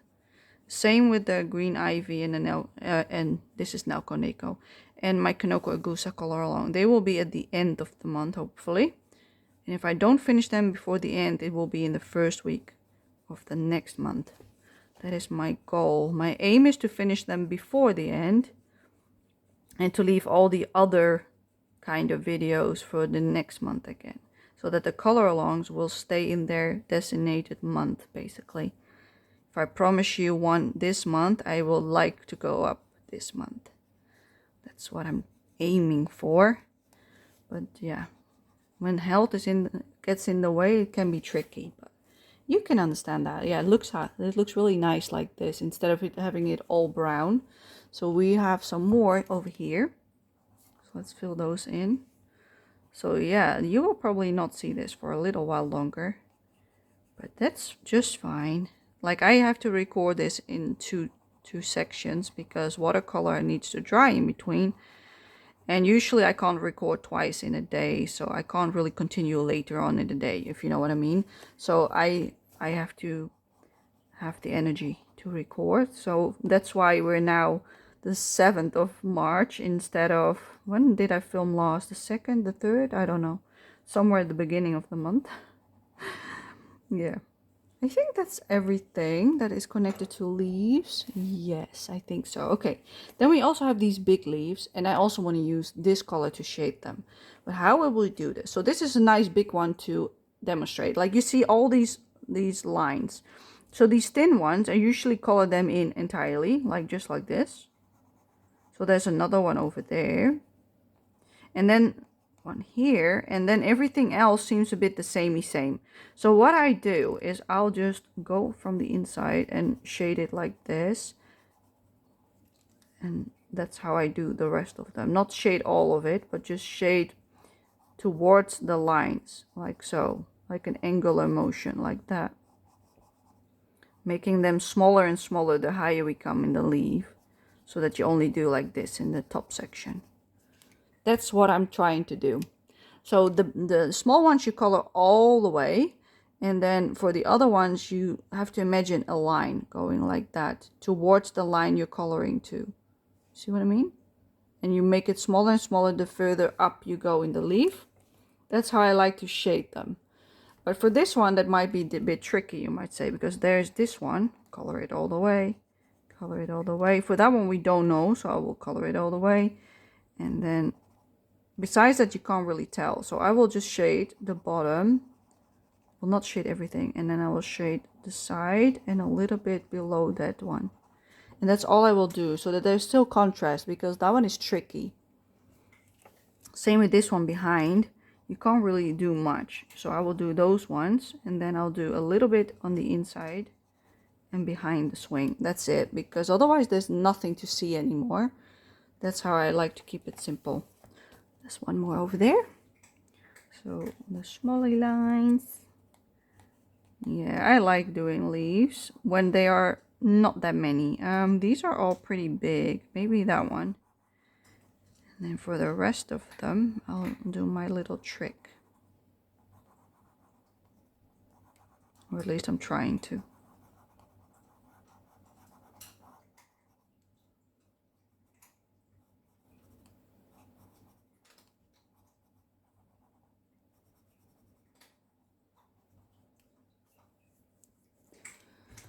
Doesn't have to be exact. There's nothing here, just the small ones. There are a few big ones over here. There's 1, 2, 3, 4, and a lot of them over there. So we've got a few more to go.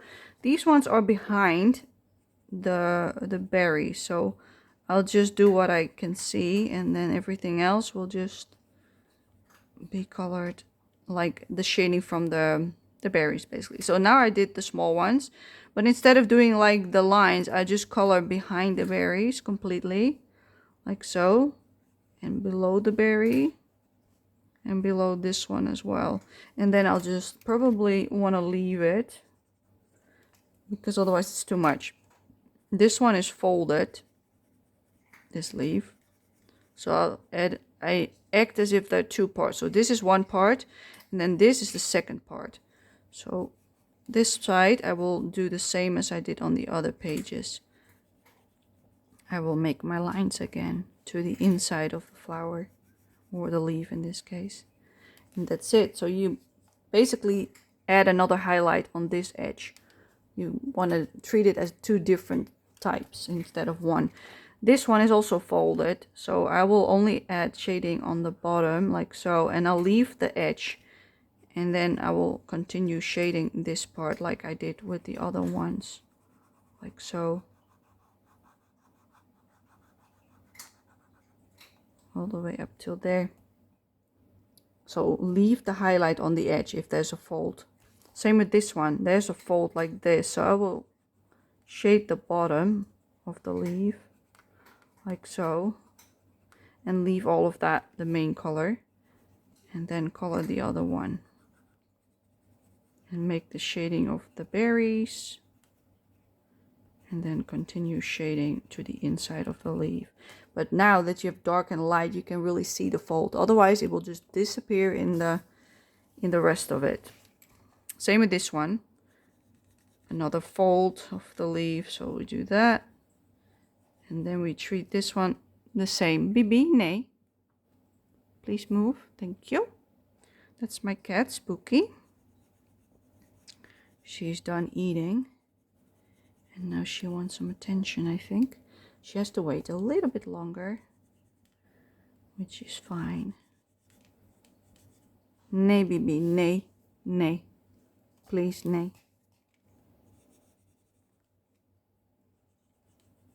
Nee. She wants to jump on top of it, and then she's gonna lie down on top of it, and I don't want her to.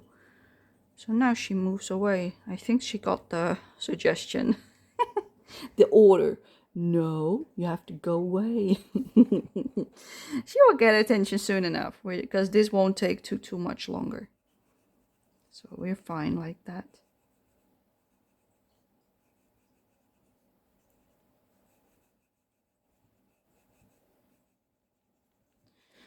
Not many more to go. Let's see. This might be a thin one. I think I'm gonna... They're all roughly the same again, so I will not even try it on those.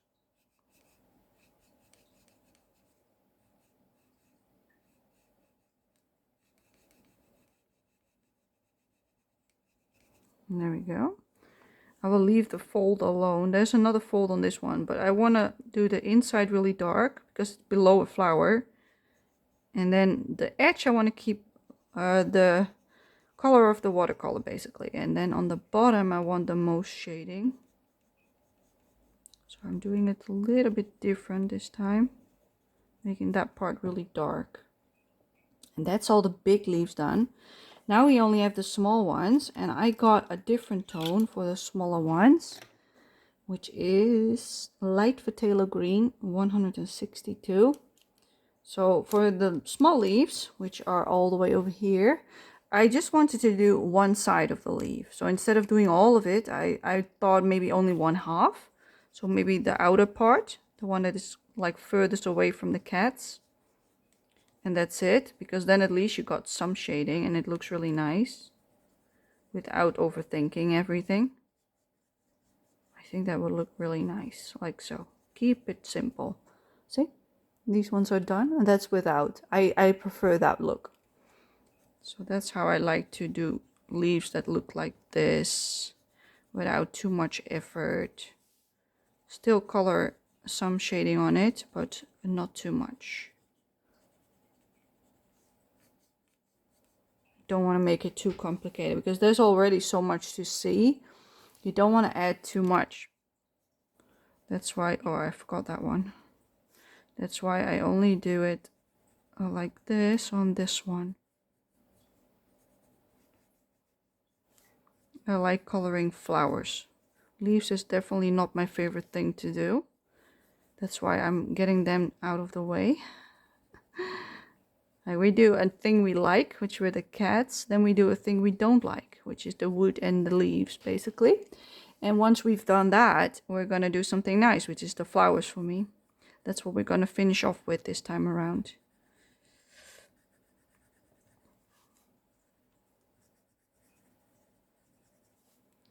Nice and simple shading, I call this. It's so effective. Very pretty.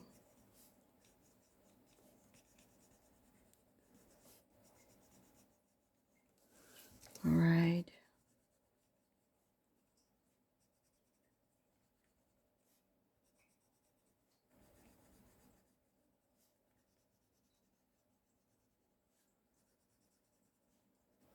That's actually a flower. I call it the flower green as well. You see?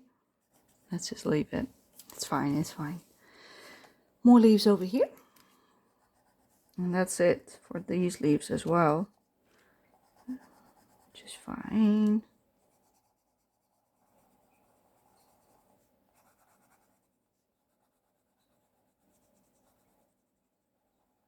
It has been a bit foggy outside this morning and afternoon, and now it's already like late afternoon.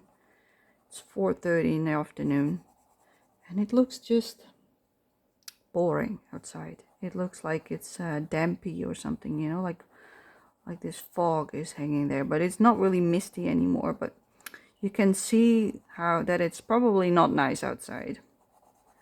Just doesn't feel cozy and inviting like it did last week. It was so sunny yesterday as well, and now the sun is disappeared. It's like the cloudy sky that is completely white with a little bit of gray. That's how it looks like. It's a weird look.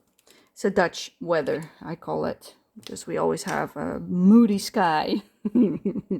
So that's all the leaves done and all the branches. So what we have left are those red ones, and the yellow ones, and all the flowers, basically. So we're going to start with the berries. I think the yellow ones I don't even want to touch because I think they look perfect like this. The red ones I do actually want to touch up a little bit. So I'm going to take the lightest red, which is Deep Scarlet Red 219. And we're going to use that to shade the berries all around the page. So let's do it on the right side, just like the other one. So on this side, just a tiny smidge. Make a circle and then color everything else like so. So the highlight I want on the left side basically, and everything on the right I want dark. That's why I like to make a circle and then color in the rest.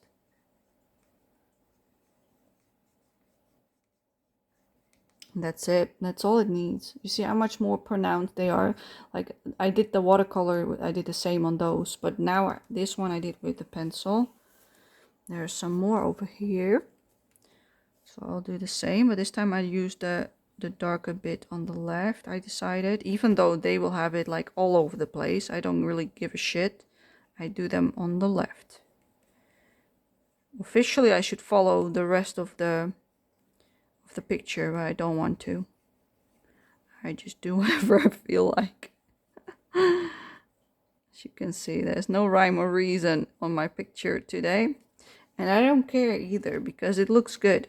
And that's what matters most, that it looks good. I like that as well. And there's a few more over here. So let's do those as well. Yeah, like sometimes it's not important where the light exactly comes from. Like just do whatever, you know. It will still look nice. As long as you roughly do the same everywhere, it will look fine. So that's everything for the red. Then we're gonna go for the blue tone, for those light ones. So I got my 145 light phthalo blue. And what I'm gonna do, like you see these stripes here in the middle, I just want to accentuate those stripes like so. That's all I want to do. I don't want to do anything else. Just like this. And that's it. Am I in view? Yes, I am in view. That's the one I was doing.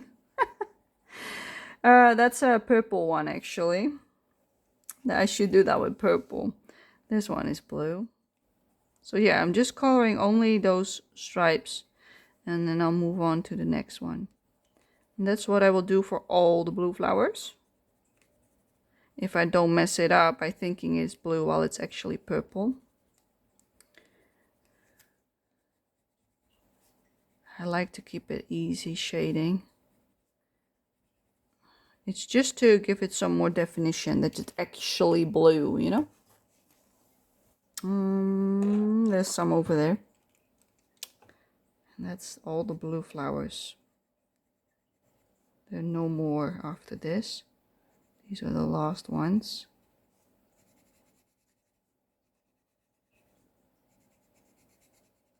I was going through my Disney book earlier today, flipping through it because I already finished so many pages in there that I wanted to do the borders in black to make it look nicer. Purple. I've got two purples, but I want the lightest one, which is crimson, 134. But yeah, basically what I was doing, I was flipping through my book to see how much I roughly have done. And I think I'm like 2/3 of the way through my Disney Tome 1 from Hachette Heroes. And I was like, yeah, I want to add in the black outlines, like on the sides, like the outside of the picture.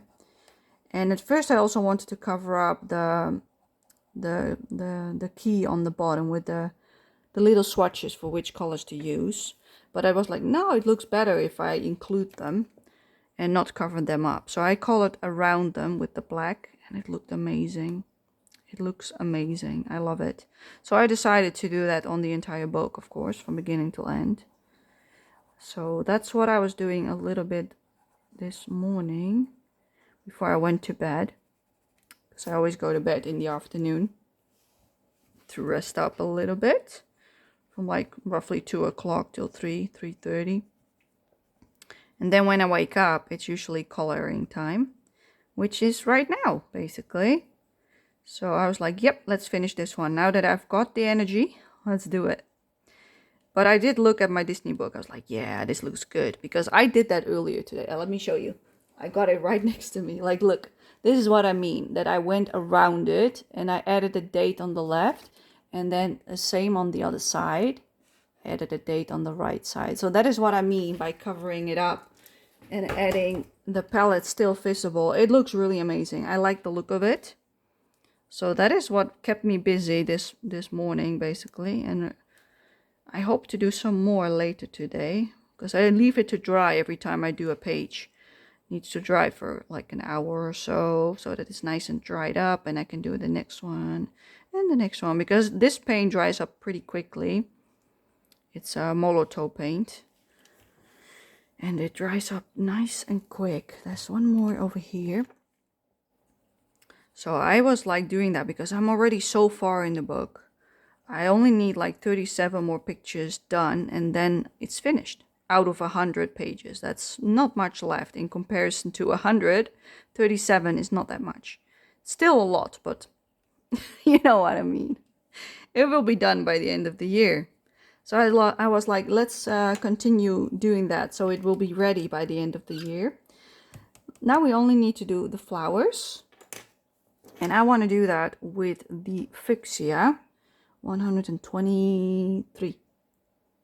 That one, for the shading of the flowers. Maybe they don't even need it.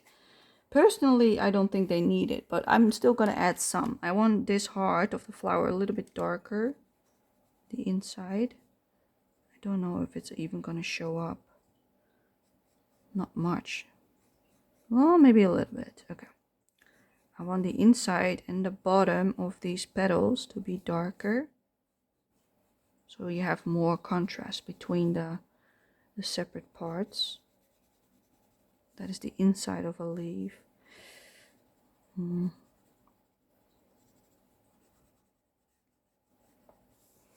I also don't want to add too much, you know. Leave it a bit more the samey. Yeah, I like this. Like the difference between that and that looks perfect. So let's also do it on this one. Let's do the inside of the flower. I just do it by feeling of what I think looks nice. So this one should be really dark, which I already did. And then this one. And then maybe some here. That's the top of the leaf, so I want this part a bit darker. And that is the top, I said, Pauline. You don't want to shade the top of the flower, you want to shade the sides of the flower. So I'm just going to do something.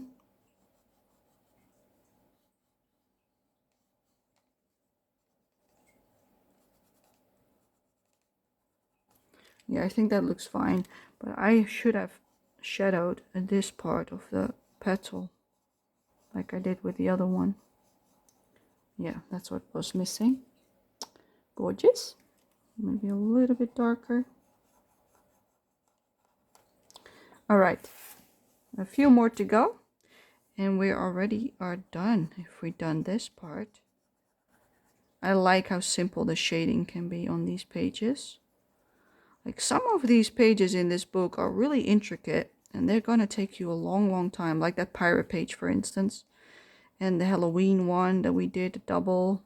They were really difficult to do, like for time wise, not difficult as in I can't color them, no. They were nice to color, but they were taking a lot of time.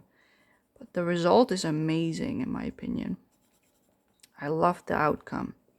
They're one of my favorites in the book so far.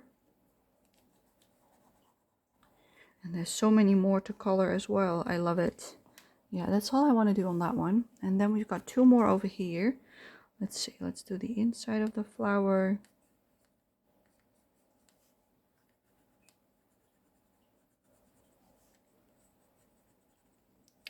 For next month, I can actually make my own choice for this book, which one I'm going to do a color along. So we're going to have a look in a second once we finish this one to see which one I would like to maybe do for next month. So you can already have a little bit of a sneak peek of what is coming next to see what I'm thinking about. Doesn't mean that I'm necessarily going to pick it already, but I'm going to show you some pictures that pop into my mind that I might want to do. So that is what we're going to do once I finish, which is soon. Can't wait to flip a little bit more in this book with you guys, because I know how much you love this book, just like I do. That's also one of the reasons why I thought it would be nice to keep doing the color alongs every month, making it like a regular thing on my channel. And I also was thinking of adding a hashtag to it as well, like Pauline's Nelco Neco color along, or Pauline's Nelco Neco 2026, or something like that, you know? So that everybody who's coloring with me can tag me and I can see what kind of lovely results you get in this book as well. Because I like seeing what others do as well in this book. Like, yes, I'm a part of Amy Watch Art Group on Instagram, but it's not as active, let's say it like that. Like, I'm probably the most active, and Jess as well, and like two others that I see pop up every month. So I think we're done for this one. Oh, they're so cute. Like, look at them together. Oh, so stinking cute. I love it. It's definitely a spring page. Look at that. Adorable. Yes, I'm really happy with the results. So let me unclip this. Let's have a look through the book. So let's put this there, because next month it's April. So we're still going to be in spring. And as I just told you, this is the part of the spring book. But we also have like a small introduction. So let me go to the beginning. So I did not mark off what I've done this month, I think. I don't know if I even marked off last month. So this one was the first page that I did in this book in March of last year. That's when I got this book. And I had no idea that they would be throughout the whole book. Well, I knew it, but I also didn't. So I chose a bit of a weird combination for them. And I don't really like it because I used a palette for this one. So I preferred I wouldn't have done that, but it's still okay. Then you got this lovely prologue page, which is gorgeous, but I don't know if I can do this in 1 month. Shall I try? Maybe. I'm considering doing this one as a color along, but it's a double and it might be a bit too much for you guys. So yeah, maybe not this one.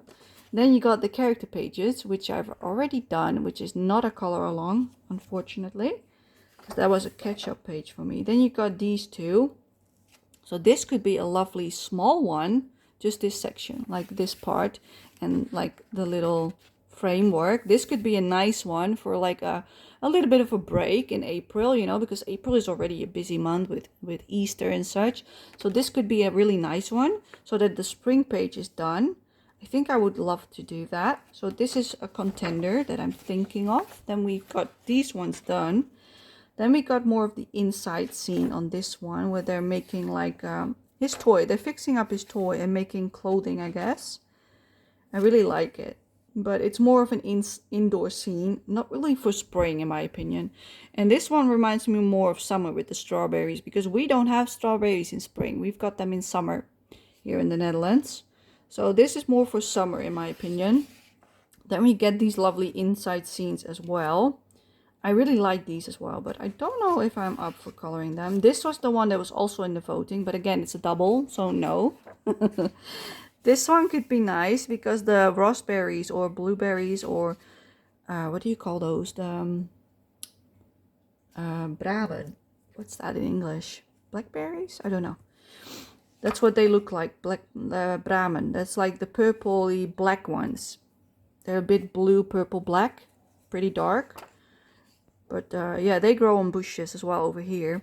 We used to get them every, I don't know if that was in spring or in summer as well. I think summer as well. This one is also really cute. So this is also a contender. So I am thinking of this one and the one in the beginning of the chapter. Then we get Alice in Wonderland. No. We're not doing that. Circus, not really in the mood for the circus right now. Same with this one, I'm not in the mood. And then we get summer. So I don't want to do anything in the summer section. So I think it's either going to be this one or the first one over here. And I'm leaning towards this one. But if I'm up for a bit more, I could do that one. So that is everything that I've got for you today. So I hope you enjoyed it. Let me leave it on the page that we just did. So you've got something nice to look at. So I hope you enjoyed it just as much as I did, because this is my favorite page of the month, every single month, because look how adorable. Like, you just want to cuddle them, don't you? I love it. This is actually a perfect Pauline page with the perfect color scheme for me. So yeah, I hope you enjoyed it just as much as I did, and I would love to see you for my next video. Thank you so much for watching, and until next time, bye bye!